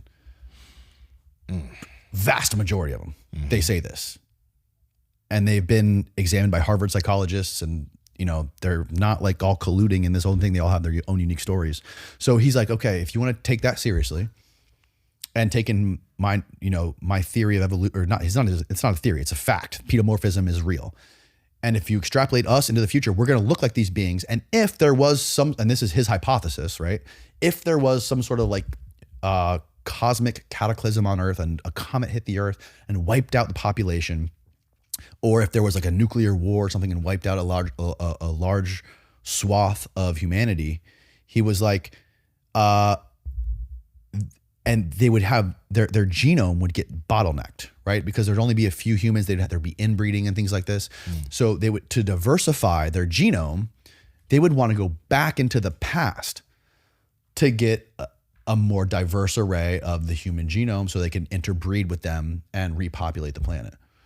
And I found that to be the most compelling thing I've ever fucking heard. And additionally, I had a NASA physicist on my show recently, who now he was a former NASA physicist. Now he's a professor of physics. He explained to me that, a lot of these UFO sightings that everybody hears about they're coming in and out of the oceans. And there's reports from like NOAA and nuclear submarine pilots that these things are coming in and out of the oceans and moving at incredible speeds underwater and then exiting the water, going into the air, going back into the water. The Navy pilots explain these things going in and out of the water in San Diego. And he was explaining to me the atmospheres on all the different water world, on all the different planets that we know of, like Venus. The atmosphere on Venus is 800 degrees on a cold day. Jesus. Up to 1,000 degrees on a warm day. And there's earthquakes, there's comets, there's solar flares, all kinds of crazy things that are happening on the surface of that planet, right? Mars is negative 100 degrees. Same problem with their atmosphere. And the pressures, the atmospheric pressures are different. So the surface of Venus, the pressure on the surface of Venus is equivalent to 7 miles deep in Marianas Trench under the ocean. Okay. Right? So if you think about it that way, if you were a species hopping from planet to planet, you wouldn't want to be rolling around in the atmosphere because you'd get smoked. You'd either get burned up by the heat, hit by a comet, micrometeorites, volcanoes, whatever it is. But if you wanted to survive, you would look for the water worlds because water only exists between 30 degrees and 100 or 212 degrees. Otherwise, it's not liquid water. And you can dial in the pressure by just going deeper. So if your ship or your body needs a certain pressure based on where you're from, you just go a little bit deeper or a little bit shallower to get the pressure right. So any planet or moon that contains water, I think Europa has like a 60 mile or a 600 mile deep ocean on it. Yeah. He's like, you just find one of these moons or planets with water on it and you got the perfect conditions to survive and thrive. What percentage of our ocean hasn't been discovered? It's a pretty high percentage. 70% of the world of our Earth is ocean. And I think 60% of that 70% hasn't been explored. I could be wrong. No, but I think that's close. That's pretty crazy. We've explored more of the surface of Mars than we have of our oceans, which is wild. Yeah, it seems challenging, right? There's just so much pressure the further you go down and everything, right? Yeah, Dark, it's dangerous. cold. Look at those. dangerous. Look at those dudes who just tried to go see the Titanic. Oh, what happened? Yeah, ChatGPT says 80 to 95% of the ocean remains unexplored. 90 of the ocean floor. It just says ocean. There's the ocean. Okay, Yeah. like the volume of the ocean. World's oceans have been mapped, observed, and studied. That's actually that's crazy because you see some of the crazy stuff that lives down there too. When we manage, look like aliens. They look creepy as fuck too. So it's one of those things like it's scary what might be down there. You know, Who knows? But if you were like think about it like when you're walking down the sidewalk, you don't think about the ants that are living in the cracks of the sidewalk, right? You're kind of like, and they don't pay attention to you. They don't give a shit about you. We live in like our own worlds compared to them. But like if there's another evolved species here that's living, that is able to make itself undetectable and has been here for millions of years through all the comets, through all the volcanoes, through all the climate catastrophes and all the crazy shit this planet's been through over the billions of years it's been here. you would want to figure out how to survive under the oceans to survive. If there was a nuclear war, the people that would survive the longest are the people that are on the nuclear submarines. Yeah. It is wild too, though, like how, like, even right there it says technological limits, right? Like we've gone to space. We ventured onto other planets, but we still don't have the tech to get to the ocean floor. Because, I mean, again, I'm not a fucking engineer, but like you would think that we would have found out more about where we live first. Yeah. Right? I totally agree. This planet's fascinating, dude. Have we been to space? I don't know. I'm getting ready to do a podcast about that though. Oh yeah? The first podcast that we're going to do in our new studio is going to be a debate between the #1 moon landing hoax guy who thinks it's a hoax, who's made all the documentaries about the moon landing being fake, and one of the last living Apollo astronauts who walked on the moon. I got them teeing off on each. I got them going head to head on a podcast. Oh, that's going to be amazing. It's going to be wild. Well, we're going to find out. Speaking of debates, you had Nick Norwitz and Paul Saladino on, right? Yes, I did. So what did you manage to take away from that conversation? No, okay, this is... That's funny. Not much. You're just like watching. That's how nutrition is, huh? Nick, his vocabulary is incredible, but I know maybe 2% of the words that come out of his mouth. Okay. Paul's a good communicator. I thought it was a great debate. They're both really, really smart dudes. That conversation was way above my head. What I took from it was that, it seems like the reasonable middle ground there is the whole seed oil thing has been blown out of proportion by social media. Like people like to grasp onto things and make it their religion. Yeah. And, it's easy to paint seed oils as all bad. And what I got from that is that seed oils are terrible when they're like cooked in a deep fryer and you're heating up French fries and, but like the whole thing for me is like, if I'm smoking a cigarette, you don't have to tell me it's unhealthy. I know a cigarette's unhealthy. Like just educating people on like the general nutrients they need and the kinds of food they should be eating is like the most important thing to me. Yeah. Like if you're splitting atoms, if you're going down to like, oh, I want my French fries cooked in tallow. Like who gives a shit? You're eating a fucking French fry. So that's where I stand on all of it. I think those guys did a great job of breaking it down. Nick is like, he nerds out on this stuff and he goes so deep into all the science and all the studies. And it's crazy that there's only the most relevant or the latest studies on this stuff go back like 50 years, like way long ago. There's no new studies on this stuff. It just seems like all the information you get about this shit is just on TikTok and Instagram. And no one has the patience or time to go like deeper and actually research this. And Nick does. So I'm grateful for him. Yeah, I think the general population just needs to know like what's halfway healthy, right? Yeah, totally. They don't need to know all these little tiny nuances and everything. Right. There are weird things like, it's like, again, these are first world problems. If you're worrying about what you're going to, what kind of oil you're going to cook this in or cook that. I mean, most people that are lower to middle class people aren't cooking at home. That's a big problem. They're getting fast food, and all of fast food is probably garbage. It's probably cooked in garbage, whether they're trying to market it to you that it's healthy or not.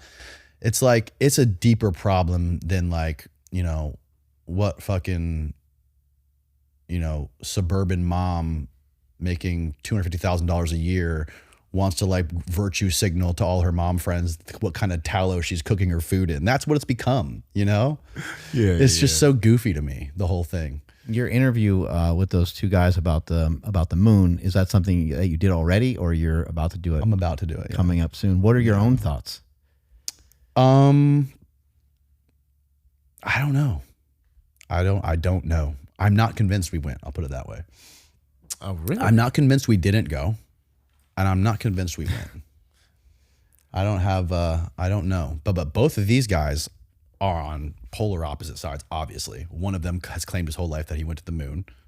Yeah. And the other guy is willing to die for the argument that he didn't go to the moon. Have you had individual conversations with them before? Yeah. I've had that one guy Bart on the podcast before. He actually got punched in the face by Buzz Aldrin. Yeah. Oh, shit. I've seen that clip before. Yeah. Yeah. He was walking around for his documentary. He can be unreasonable, to put it lightly, but he was walking around for one of his documentaries called Astronauts Gone Wild with the Holy Bible and going around to all the astronauts asking them to swear on the Bible that they went to the moon. That's Bart, in his younger years in the background. Lord. Oh, is it about to happen? I think so, yeah. And that's Buzz Aldrin. Yeah, he keeps he bothers him for a little while and then he gets popped, I think. Mm-hmm. Yeah, and Buzz Aldrin's probably like 80 years old or something here. Yeah, fast forward like halfway through probably. Yeah, it's right up here. But Buzz just clocks him right there. Look at that. He freaking made contact. It's a tough thing. You're that old. Someone's saying your life's work is a total sham. Yep. No, yeah, I don't blame him, man. He got what was coming to him. Yeah, someone's harassing you, I guess. Yeah, he was basically being harassed. But yeah, no, I don't know, man. I don't know. We're gonna find out. I hope we could find out on this debate. What is your 6-year-old son? What does he think you do? Does he have any idea? Podcast. He thinks I'm a podcaster.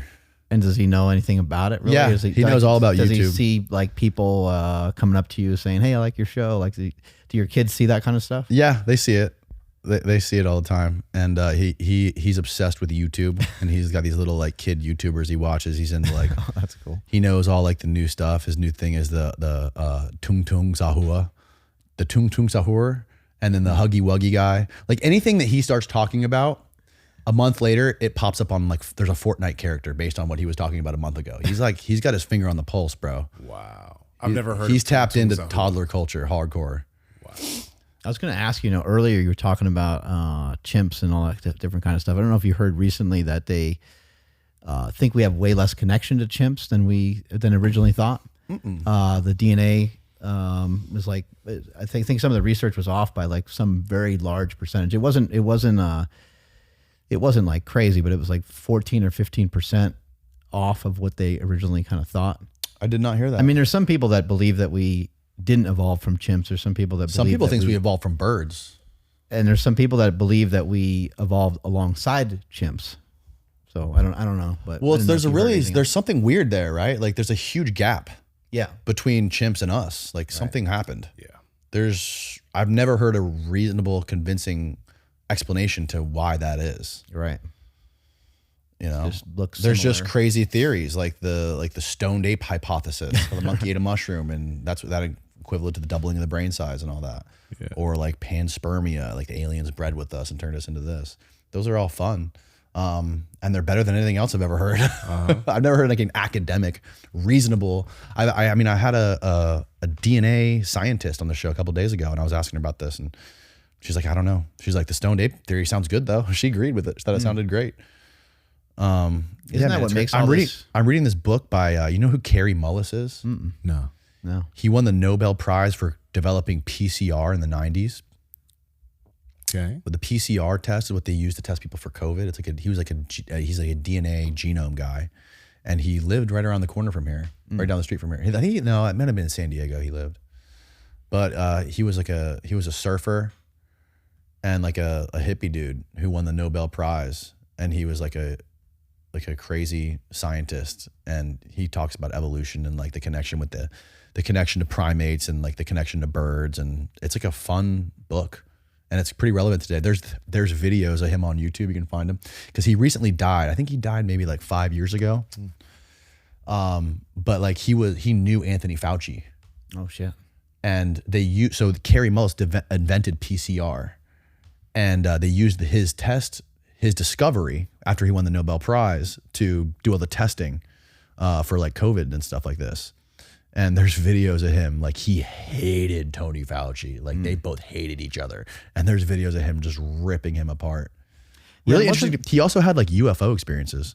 Oh, wow. Didn't he speak out against, he didn't think that they should use those tests, I don't think.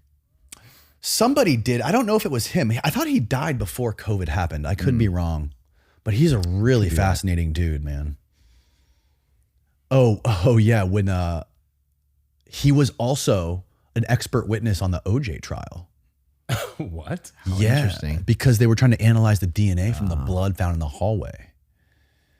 And they wanted him to be the expert witness because he obviously had won the Nobel Prize for this stuff. And the prosecution, the people that were trying to prosecute OJ, were like trying to discredit him. They're like, oh, well, he's taken LSD before because he's spoken in interviews about trying LSD. Like, how do we know he's not going to be on LSD when he comes up in front of the jury? Oh my God. You don't. Like, they'll do anything, bro. But like he explained in his book, like, because when he was the expert witness on the OJ trial, the two of the lawyers that were defending OJ were also genome experts.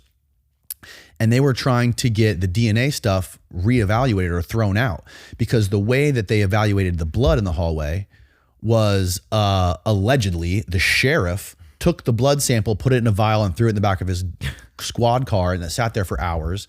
And they did the analysis, that was the blood they took from him. And they say it matched the blood spatter or whatever. So he had to have been there.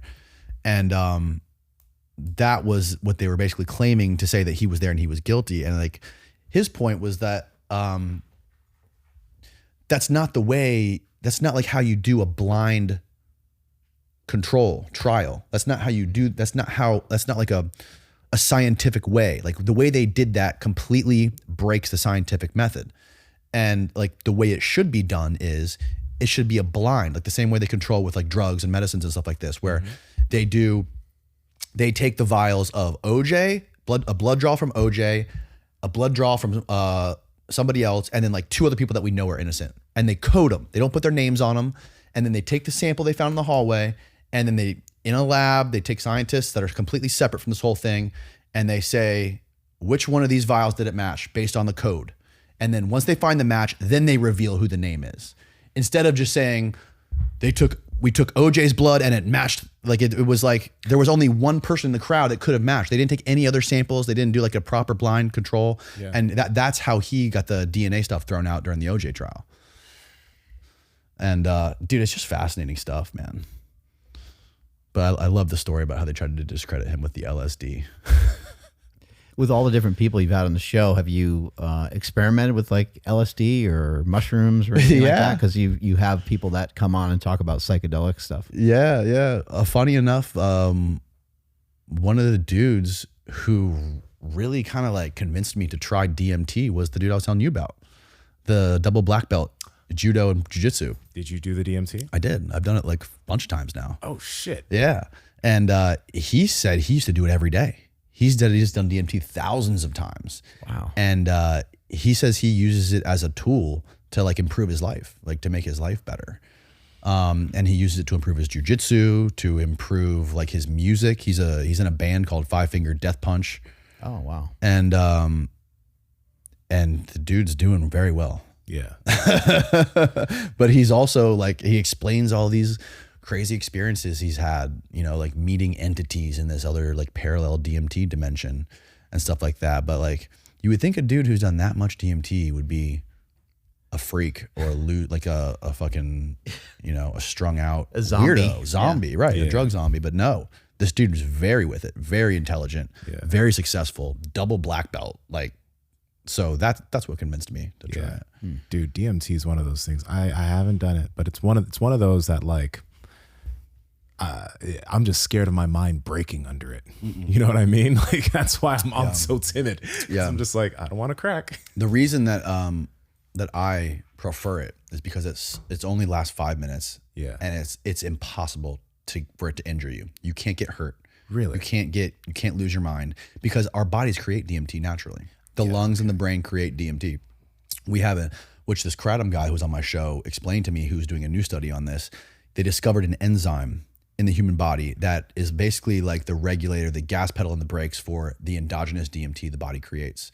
So he's proposing this new study that they're getting ready to do. I think it's already been funded maybe, but anyways, he's getting ready to do this, the first scientific study on endogenous DMT in the human body based on schizophrenia. So what his hypothesis is that people who suffer from schizophrenia have less of this molecule, this regulatory molecule that inhibits DMT. And like, so these people have more DMT in their bodies, which is making them schizophrenic. And it's fascinating stuff, dude, because and the reason that DMT, when you smoke it, only lasts 5 to 6 minutes is because your body naturally knows how to process it. Your body processes it so fast. Yeah. It's something that your body knows how to use because your body creates it. So, and there's never been, I've never heard a story of somebody like losing their mind or going crazy or like breaking their brain on DMT. It's like, I think it's one of the safest ones, more safer than mushrooms or even weed. Really? Yeah. You get like transported somewhere else. I mean, what happens? It's hard to explain. Or do you? It's hard to put into still words. here, or you're like gone. It's kinda? like, you're gone. You're gone.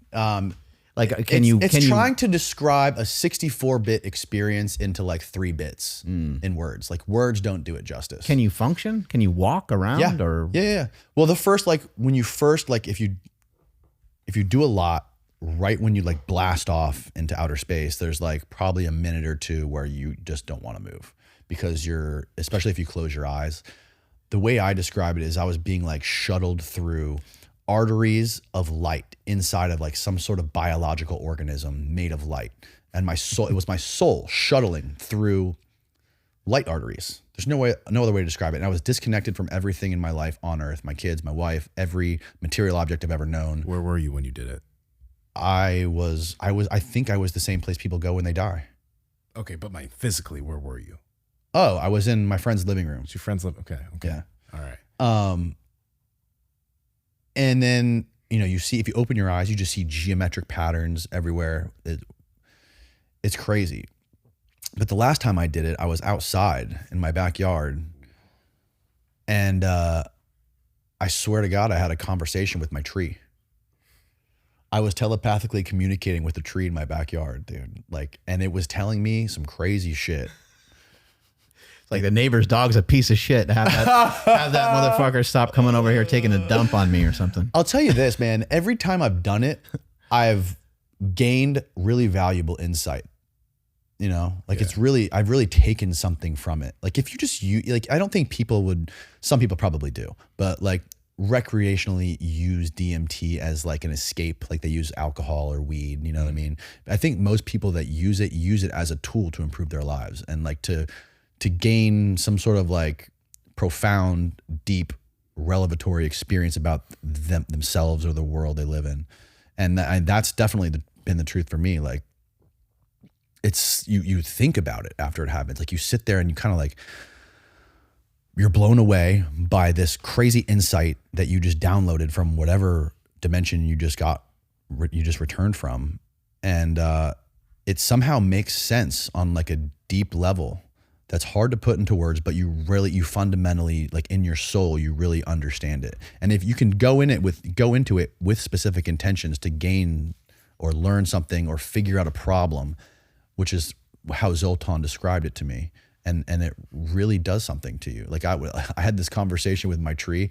It was telepathically communicating to me that like the trees and nature are ancient gods of this earth, and they've been here forever. Whether they get cut down or not, they get reintroduced. They grow again. They're part of the fabric of this earth, and that we are like temporary imposters here.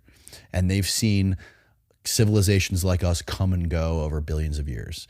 And it was like the tree knew something that I didn't. And it was telling me that it knew something that I didn't, Was the tree like yelling at you? No, it wasn't talking to me in words. It was communicating with feelings. It was sending feelings into me. And it was like that feeling was that like, it knows something that I can never know. Yeah. Almost that like I'm like an NPC in a video game. And it was the video game, and it knew it was the video game, and I am incapable of knowing that. How long did it feel? It's 5 minutes, but how long does it feel? That felt like, I don't know, maybe felt like an hour. I mean, I don't know. It doesn't feel like that long. And it's not like you think. Like I was terrified the first time I did it. I was terrified it was going to be scary, or that like I wasn't going to be ready for it, or it was going to fuck me up afterwards. And that was going to like affect the experience I had by kind of like my fear delusion I had going into it was going to taint my experience, but it wasn't the case at all. It was just like a very happy, smiley experience with no negativity whatsoever. How do you do it every day? That sounds wild. I don't know. I've done it 3 times in like a year. So I Seemed know, like too heavy of a burden to do it every day. yeah. Yeah. Definitely afterwards, like the day after, you kind of feel like you're kind of like floating around, smiling at people. You know, you're kind of feeling happy-go-lucky, and like life hasn't really settled back in yet. It takes like a day for like reality to hit you again, and you forget it. You know, unless you really write it down, or like I record myself talking right after it happened, like to talk about everything I experienced. Yeah. If you don't do that, you'll just, in like 2 days, it's like gone. It's not like it changes you. You know what I mean? It's kind of like jujitsu. When I started doing jujitsu, I was like, oh man, like I've heard all these descriptions of how it kills your ego, you're enlightened. And I get into jujitsu, I'm like, these dudes have bigger egos than anyone I've ever fucking met. And even me, I feel like I go into a bar, I'm like, I could probably beat up like 4 or 5 of the people in here. I could take that guy. It just bolsters your ego. And that's, you know, most of the people that I've experienced who like have done psychedelics their whole lives, they have this kind of like messiah complex to them. Like they are more enlightened than thou. I feel you on that. Yeah, I feel like it's like, yeah, it's how you end up looking at it. Cause like even jujitsu, you know, like you'll meet a lot of people that are like, yeah, I'm a fucking jujitsu brown belt, black belt. Yeah. But then you'll meet people who are just like super chill with that shit, you know, because it's like, it's not, it's just something they do. Right. And you understand that it's not like, it doesn't necessarily put you on a different plane, but it's something you can continue to learn from, you know?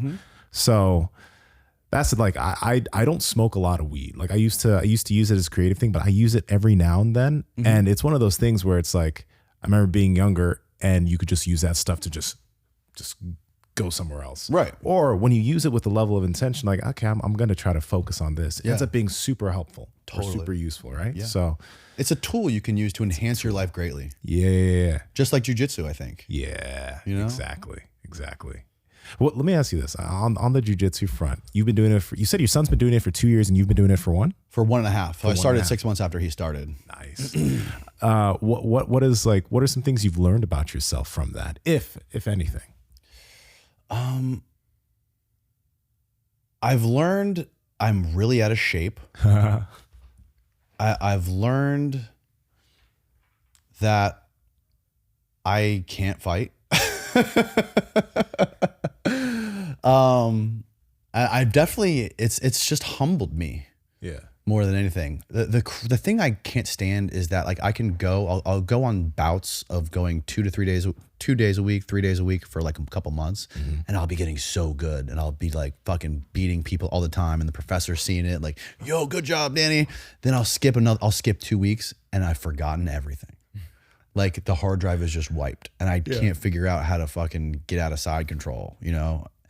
That's frustrating. So it's like, I think the value, for me at least, you know, the value of it is just like building it into your lifestyle and using it as like a tool to enhance every other aspect of your life.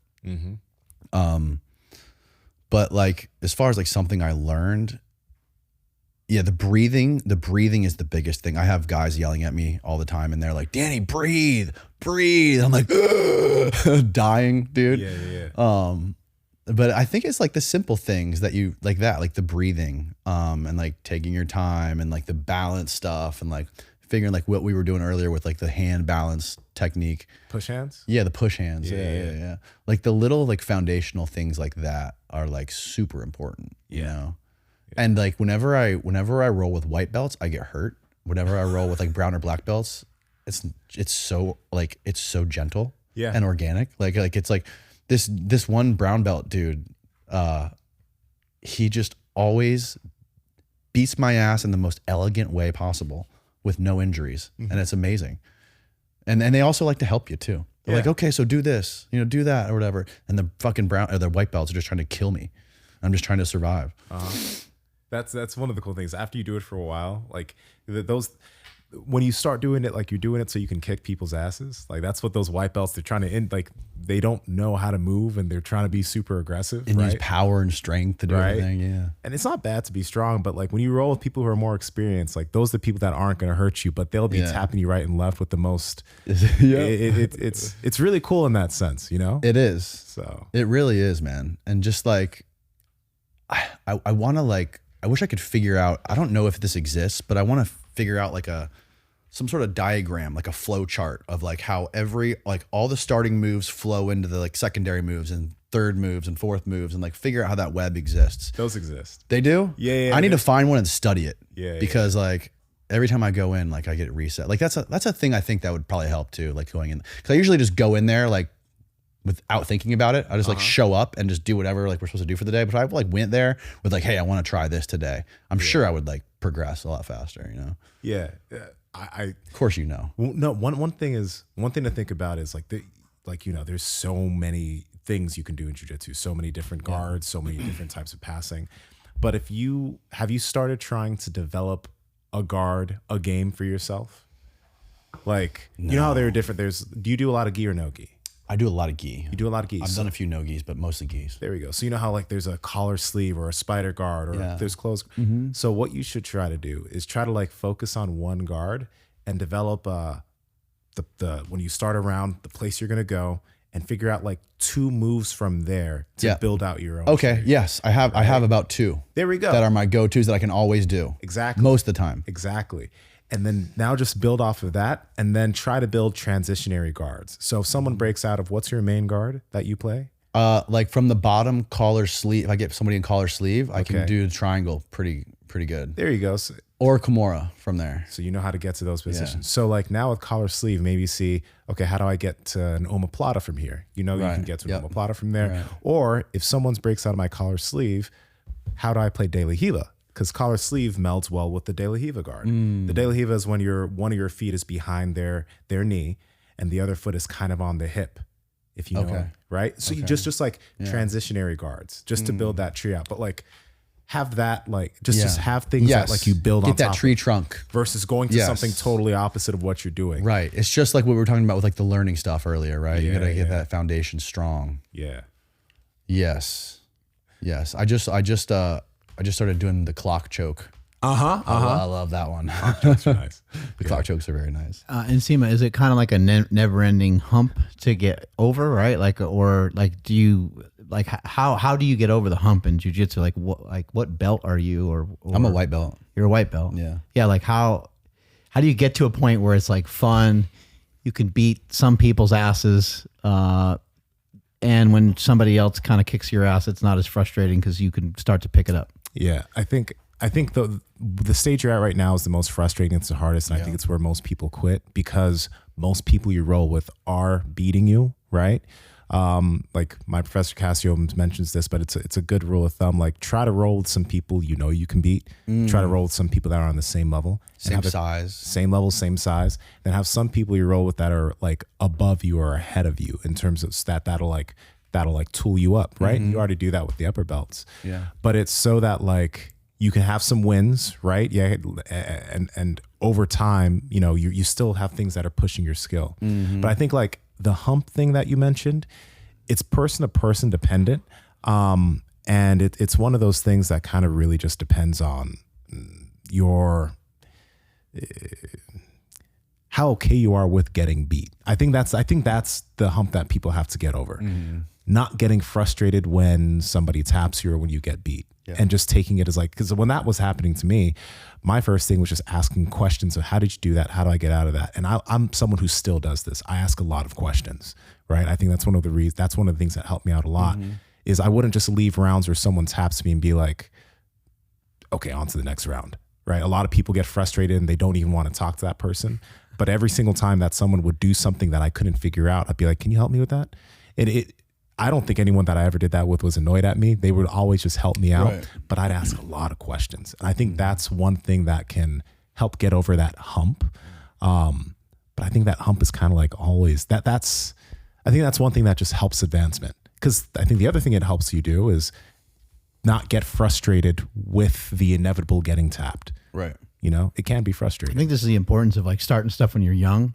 Your son won't really ever remember getting over a particular thing, jiu-jitsu wise, probably. Especially if he continues to do it and he does it until he's like 10 or something. Right.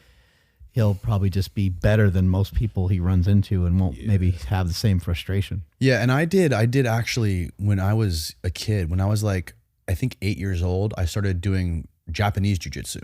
Oh, okay. So I did that for like 5 years, or 6 years maybe. But anyways, I got to the kids version of a black belt in regular. It's like karate jiu-jitsu, right? The Japanese version, where we would do like the kata stuff, you know, the like the weapons stuff, and then lots of sparring. So I would go to lots of tournaments and do like they were basically karate tournaments, right? Yeah. And you had competitions for like the weapons stuff, the kata stuff, and then the sparring.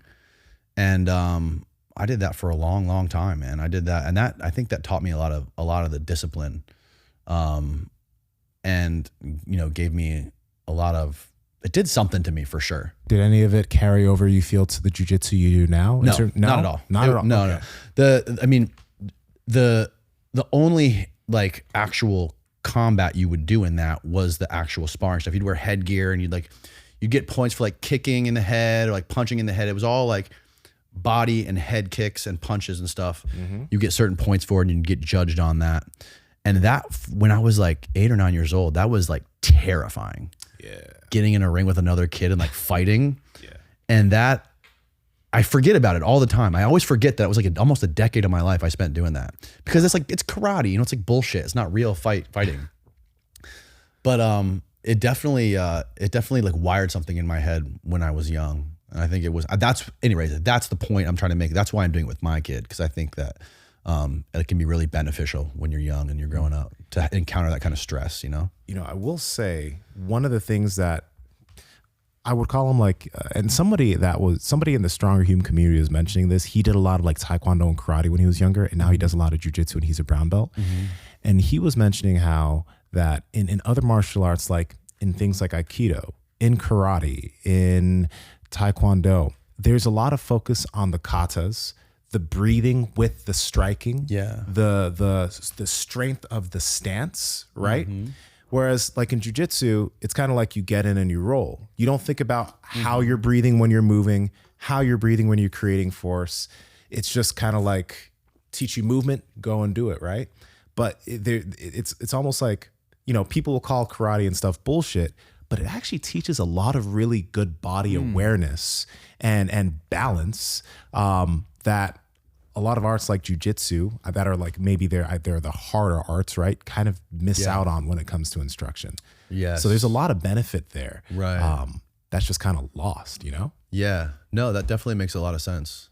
I feel like nowadays people don't take that kind of stuff seriously. With the UFC, you know? Yeah.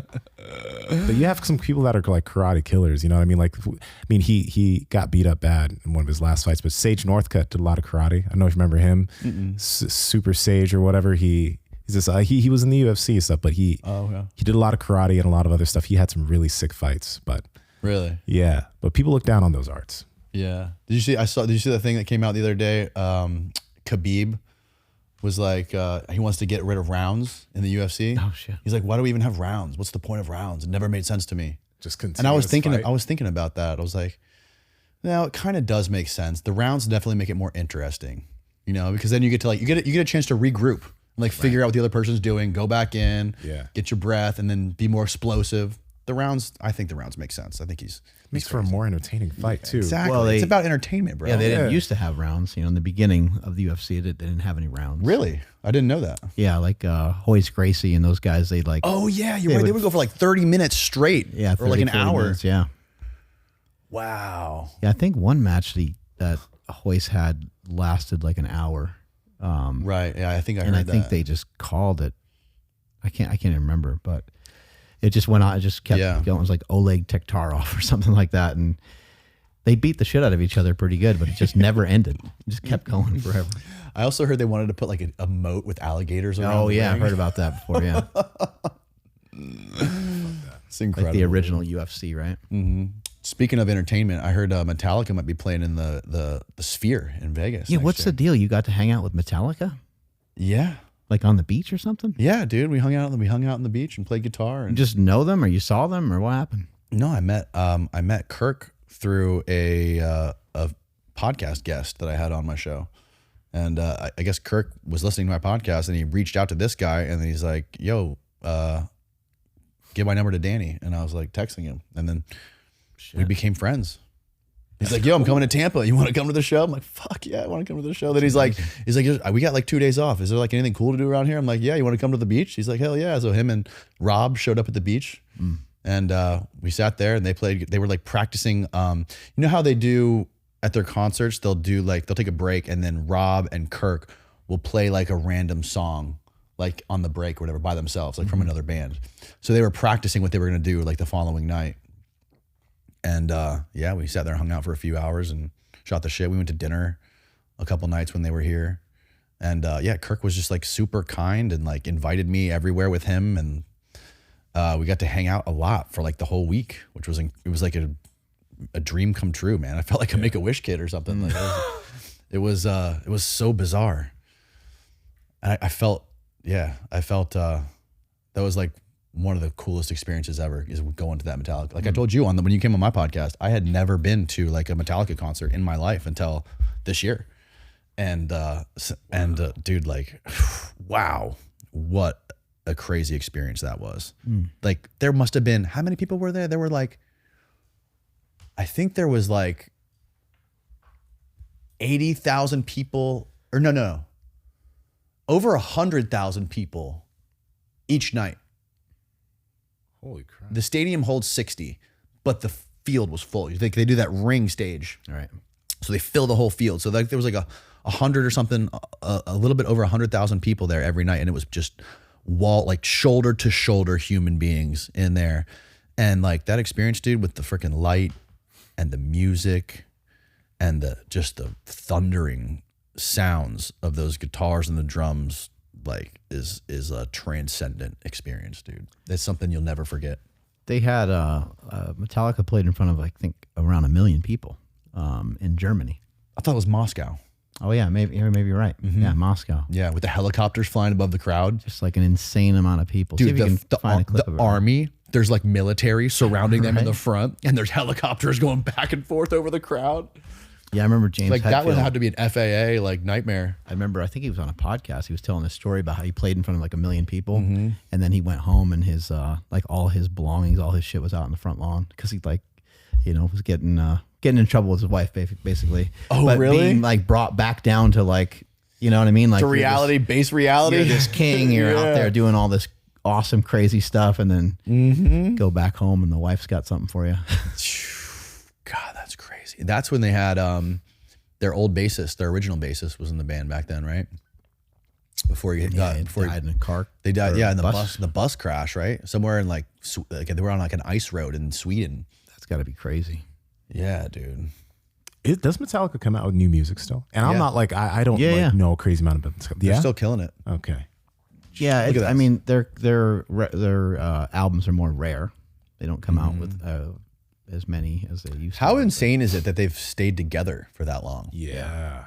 and been basically the #1 heavy metal band in the world for that long, right? Right. Wow. That's a crazy amount of people. I mean, could you imagine being a rock star? That's got to be No. one of the craziest, It's a different existence. right? Especially on that level. Like I think about that too sometimes. Like these dudes were in their early 20s, Right. traveling the world. Look at them. Look at the military. In their early 20s, traveling on jets all over the world, going in front of thousands and thousands and thousands of rabid fans. They could get anything they want. They get offered anything they want. Like who knows what kind of shit gets offered to them when they land in South America on a private airstrip and like, and you're in your early 20s and you have so much money you don't even know what to do with it. It's kind of the only thing that exceeds like an athlete, I think. And and you're getting it's paid a little to higher up almost. to party and play music and Right. just be a fucking degenerate. Like, Oh God. and that's what's cool about Kirk, which that's one of the things that blew my mind about Kirk is that he's like, I don't know, he's got to be in his early 60s, probably late 50s, early 60s, I'm guessing. And like, he's still super curious about shit. And like, he's still practicing and learning new shit on his guitar, like practicing new riffs. He's reading ancient Greek musical texts, trying to he's trying to learn Greek so he can play the ancient Greek music that was written in antiquity. Because he thinks there was some sort of like ritual, some sort of magical religious ritual rites that were involved with the ancient Greeks. So he wants to, like the lyre players, he's trying to reproduce that, dude. Well, there's definitely something to music, right? And But music usually, and like- tones and noises in general that Yeah. elicit a different response. Well, you know, ancient Greeks talked in music. Their language was musical. Like when they would walk around talking, it wasn't like we talk today, you know, like with the breaks and the pauses. And It was like a musical. it was like they talked like they There'd were be notes. singing and there was notes and there was, well, I don't mean, maybe it sounded like that, but like the Homeric hymns and all these hymns, like that's allegedly how they spoke in everyday life.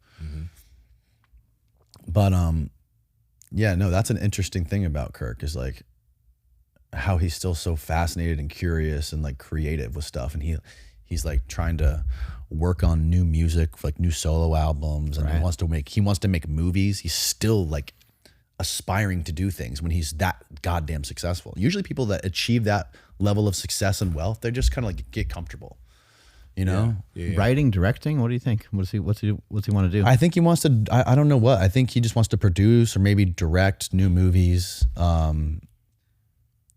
He's really into horror movies. We need more good movies. Yeah. You know? He's got, I've seen videos, I haven't been there, but I've seen videos of his house. Allegedly, he's got like one whole floor of his house that he keeps all of his horror movie memorabilia and that he collects. He collects horror movie shit, right? Yeah. Like he bought the cape. I think he bought the original cape from the original Dracula movie. Yeah, and like he's into that stuff. My daughter used to be like way into horror movies, and then more recently she's like, no, I don't watch it anymore. I was like, well, what happened? She's like, I can't sleep. And I was like, that's what I always tell you. You're watching the craziest, even when she was little, she always wanted to watch like the craziest stuff. I'm like, I think you're too little to watch this. You know, and then as she got older, I was like, okay, you can watch whatever you'd like, but I think you should still use some discretion, you know, but she watched like crazy stuff. Yeah. And now she's like, yeah, I'm over it. I'm like, good. I like horror movies, but I don't like when they get too wild. What was that weird movie that was, it came out about 2 years ago, and the woman had like, she was taking something to make herself younger or something like that. Substance. Oh man. The Yeah. Substance. So I watched maybe the first half an hour. Yeah. And then I walked away for a while, and then I came back. I was like, I can't do it. Yeah. And so I was never able to watch the whole thing. I never heard about that one. Oh, you should watch it. There's a term. It's not visual horror. There's a specific term for the type of horror that they had in The Substance. Brian, I don't know if you could look it up. It's like, but it was you should watch it. You should watch it. Okay. It's quite good. It has its own cult following, even though it's not an old movie. My girlfriend loves The Substance. So what happens? You don't want to ruin it, bro. This woman's taken something to become younger, and you can tell like she's older here, right? Yeah, this is like the 80s or something, right? No, this is now. Like, but she takes stuff to become younger, and then stuff happens to her. I don't want to ruin it for you, so I don't want to tell you what happens. You should. Is it just like some watch Black Mirror shit or what? Yeah, kind of. Okay. Kinda. All right, I'm into that. Oh, have to check body that out. horror. That's what it's called. Body horror. Body horror. Yes. Okay. You got to watch it. Interesting. Yeah, it's wild. Yeah. You'd love it. I'm gonna have to check that out, dude. I'm really into this. I'm really into like the sci-fi stuff. There's like some of the sci-fi stuff that comes out like on Netflix and the movies that come out, they seem to like come true years down the road, you know? It's like this shit finally, the military How much actually Black figures it Mirror out. shit- like how much Yeah. Black Mirror shit is like current, you know what I mean? You know, you watch Black Mirror and that shit is like now. Legitimately yeah. now. Yeah. It's pretty sick. I had this lady on the podcast a year ago who she writes about like the military and like intelligence stuff. And she wrote about this organization called DARPA, which is like the Pentagon's brain. It's the Defense Advanced Research Program. And basically their job is to develop the most high-tech, most advanced war weapons and technology known to man. And she was explaining to me that the leaders of this organization in the Pentagon, they invite famous science fiction writers to the Pentagon to have meetings every year to give them ideas for new weapons. So they invited the director of Terminator, the director of Alien, and like all of these famous big time blockbuster sci-fi flicks to come meet with them and talk about sci-fi and weapons. And that's how they develop that's how they come up with their ideas. The way that I use methylene blue is very similar to the way that you're using it. I don't use it every day. I think things that push that button to change your mood, you might want to be a little cautious with it. In my opinion, and the feelings that I get from methylene blue, it does change my mood a little bit. It's a mood enhancer. When I go out and run, I feel like I do have a little bit more endurance. I do feel like I can breathe a little bit better, but that could also be, I've been training very hard as well, so it could be an adaptation to that as well. But as we've had, David Herrera and many other people have come on the show before, they basically just say methylene blue is a electron donor, and it allows the body to utilize energy just more efficiently. And I don't know if I can feel that per se, but I know that I feel better when I'm running, when I'm using methylene blue. Yeah, post sessions of grappling, that's when I usually use. I use it 2 or 3 times a week. Post sessions of jiu-jitsu, I always feel like I have more energy, like much more energy than I typically have, which makes me understand that, if I did want to go for longer sessions, I could, but it also helps me understand that I'm going to be recovering better for my next session the next day, which is a big deal. But yeah, I think that if you guys, first off, this stuff is great because it's third-party tested. Methylene blue, in other sources like the stuff that you'll see on Amazon or like random websites, there's no regulation. So a lot of people have levels of toxicity from the supplement because it's not dosed correctly. And there are other things in that methylene blue. Again, this is something that is lab made. It's not, you know what I mean? So you got to be careful. And this is why we like using this stuff, because we know it's not going to mess us up. You can go on their website. You can go on the Transcriptions website and you can get a report of the third-party tested methylene blue and double, triple check it for yourself. In addition to that, they have the Carnitine, which I have not used that much, but when I have used it pre-workout, I did notice I get a zip from it. I think it has nicotine in it, along with a couple other things to go along with the methylene blue. So do yourselves a favor, check out Transcriptions, check out what they got. Strength is never weakness, weakness never strength. Catch you guys later. Do you have any Scary AI professional guests coming on the show soon? No. No? You said that like with so much conviction. Do you not want to have those types of people on your No, show? I'm not. I just like the AI stuff is too overwhelming for me, man. And it's everywhere. Yeah, it is. It's just fucking everywhere. Yeah, I don't know. I'm just not really interested in hearing more about AI because I just hear so much about it all the time. Yeah. I got you. Have you ever used the like any of the AIs like Gemini or any of those like to the image creating version of it, like where you can like throw something in a random image? My someone who helped me design the logo for the Stronger Human actually did some of that and did multiple iterations and became yes. Okay. Yes, he's used it. It's incredible. Yeah. It's unreal. Pretty crazy. Dude. Yeah. And that was a while back too. The shit now is insane. The videos and oof. This dude sent me an image the other day of a protest happening in front of my building. And he sent it to me. I thought, what the fuck is going on? He sent me a picture. He just took a picture of my building and told the Gemini to stage a protest. It was the one of the recent protests. I forget what it was called. The No Kings one. Yeah. And there was all these people with No King sign in front of my building. I'm like, why are they in front of my building? And I come to find out it was a freaking Gemini creation that he made. So he like does this stuff to fuck with people all the time. There's going to be some good things that come from it, and there's going to be some shitty things, Like I heard Joe Rogan the other day talking about just some different music, like people having, 50 Cent's music, like, run through AI like to sound like it came from like the 50s and weird stuff like that. The soul music, yeah. It's indistinguishable from real stuff. Right. I think on 60 Minutes recently, there's a woman, she showed her face, but there's this R&B singer that's pure AI that got $1 million something contract. And the woman that's behind that singer was on 60 Minutes recently talking about it. And again, it's like she runs it through, I think there's this new one called Suno or something for music. And she's first off, the artist sounds pretty cool, but it's one of those things where it's like AI artists, are actually pretty good, very good. I'm sure there's a lot of fake YouTubers at this point. Like I know I know there's a fitness one that I've seen recently that just says the exact same thing that this other guy says. He just says it in a slightly different way, just programmed to say it differently. Yeah. Like, holy shit. Yeah. There's actually a famous actress too, who's an AI actress. Whoa. Who's like got a deal with WME already. She's fake. Tim Dillon was talking about her a couple weeks ago on his show. Stuff's just gonna get so strange. I guess a bunch of like the real like the people in the Actors Guild were complaining about this lady, This new AI celebrity actress. I don't like her. She's real fake. Yeah.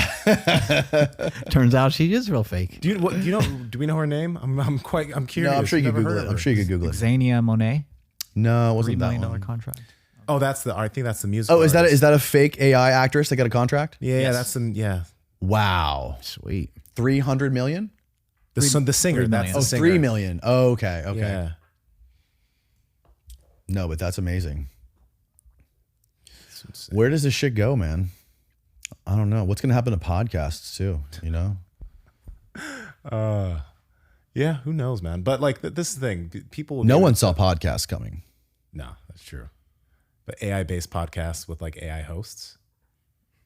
Yeah, but people don't want, I don't feel like people are going to want to listen to that. I wouldn't want to listen to it. But here's the thing. How are they going to know it's real or fake? True. What if it gets really good? I'm at the point where half of my Instagram feed is AI. Yeah. A lot of mine is too. It's And it's people sent not only in my feed, but I get people like relatives, my freaking father-in-law, sending me crazy shit that he thinks is happening in the world that's not real. Oh, well, yeah, that's who it's gonna fool. Like they're living in a fake reality. My fact check is the comment section. Yes, that's a good one.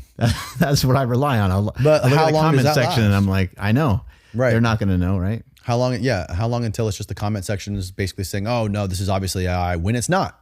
It's gonna be at some point we're gonna be crying wolf about AI, and we're not gonna know what's real or fake. The next big election is gonna be something scary though, because it's like with that's gonna be a few years down the road. Things are gonna be even more advanced and better, and people already know how to use bots in comment sections or make videos go viral. You won't know what a politician's saying or not. And if a politician actually does say something, he can just say it's AI. It's going to be quite wild. And I don't, I'm not excited for that at all. What did you send me this morning? What is it? Oh, yeah, the AI. Biden is a robot clone. Yeah. Yeah. Biden. Trump yeah. said that? Trump said it. Yeah. Trump was saying that like he died in 2020 or something crazy like that. And his signature changed or something. Yeah. But he also aged a lot and he got like 14 facelifts. So it makes sense that he looks different. Yeah. They're like, oh, And they if- don't look the same, but it's like, yeah, it's 20 years apart or something. If you're going to make a robot clone, can you do better than that guy? Right. I mean, all the engineers need to be fired. Trump's a wild boy, man. He is wild. He says some interesting stuff. He does. An man. entertaining president for sure. It's crazy. It's crazy how podcasters decided that last election, basically. I mean, you can't say that they had a huge hand in it, I think right? so. All the podcast, like Rogan, Theo Vaughn, all those people were like really behind it. I mean, Flagrant when they had Trump. flagrant. Yeah, I mean, yeah. there was a really optimistic energy about Trump before he got elected, right? I feel like there was. It's way better than 2016. In 2016, it was like people thought the world was going to burn down, but this time it didn't feel that way. You listen to Trump on a podcast, you like the man, and Yeah, he's a super likable. shoot the breeze. Yeah, he's like a guy's guy. You can chat with him. He's like schmoozes and he's funny. He can make fun of himself, and that seems to be changing. He doesn't like when he gets made fun of. No, I mean like his supporters seem to. There's like a civil war inside the MAGA group right now. Yeah. Over all the Israel stuff, and it's crazy. Yeah. It's fucking crazy. Have you watched any of that stuff? I haven't. You haven't? Don't. Do yourself a favor. Stay away from it. I try It's not to like follow stuff every too closely. social media platform I go on, I have to smoke a cigarette after 10 minutes of scrolling through it. Like, cause I'm just getting bombarded by like all of this shit, dude. All of this, Iran is doing this. Israel is doing that. Epstein this, everything's run by, these people that are blackmailed by Jeffrey Epstein, and, the world is controlled by the Mossad and the CIA, and everything's a fucking conspiracy, dude. It's just like, it's getting out of control. Before he was elected, I had friends telling me like, he's going to try to go for a third term. You know that, right? I'm like, that's crazy. That's crazy. Just to really try to go for a third term. Yeah. But he really was, he was attempting that. You know what I mean? He is attempting that. So it's like, it's one of those things where it's like, fuck, like, I hope we don't have a fucking Putin on our hands. Yeah. Right? Yeah. You know what I mean? Yeah. I mean, who knows what's going to happen, man. The next election is going to be very interesting. That's for sure. There's never a dull moment. No. Especially I wonder who will even vote for. Like who will be available. Like Yeah. who's going to run, I guess. Yeah. I don't know. AOC maybe? Newsom? Newsom might run. I think Newsom will probably run. Newsom will probably run. Yeah. The left doesn't seem to have a main front runner right now, but Newsom, if anybody, would probably. Well, the left just won big in New York. They did. Yeah, Zoltan. But he's young. Yeah. He's 33. It's going to be a while till he runs for president. You know what I mean? That's so crazy. Yeah. That's so crazy. How, That's great. I think was we need wondering- more young people though. Yeah, But maybe that's a little young. Yeah. But I think so. I called think him so. Zoltan. I called Zoran Zoltan. People don't know. Zoltan. Zoltron. Because you've told me about that Zoltan guy. Oh, yeah. Zoltan Bathory. Yeah, Zoltan It's going to be the Bathory. people who understand media, you know? Like the old people clearly don't understand it, you know? The old people, they can't figure out social media. They can't figure out, because before you could just lie. And it was easier to hide shit and keep shit secret. And now it's not like that. Like every single thing you say is put under a microscope and you're held accountable for shit. If you change your mind on something or if you lie about something, you're going to get caught and you're going to get exposed for it. So it's going to be the people that are, I think, hopefully more honest, and people that just understand social media and like the new media landscape better are going to be the ones that make it in that game. That's a dirty game. Something I want nothing to do with. We'll get an influencer as a president. Oh, that's going to happen. Well, we already do. Yeah. Oh, that's true. That is very true. The fucking dude who was the Reality star TV of The show. Apprentice is Yeah. the president of the fucking United States, the leader of the free world. It's pretty crazy, man.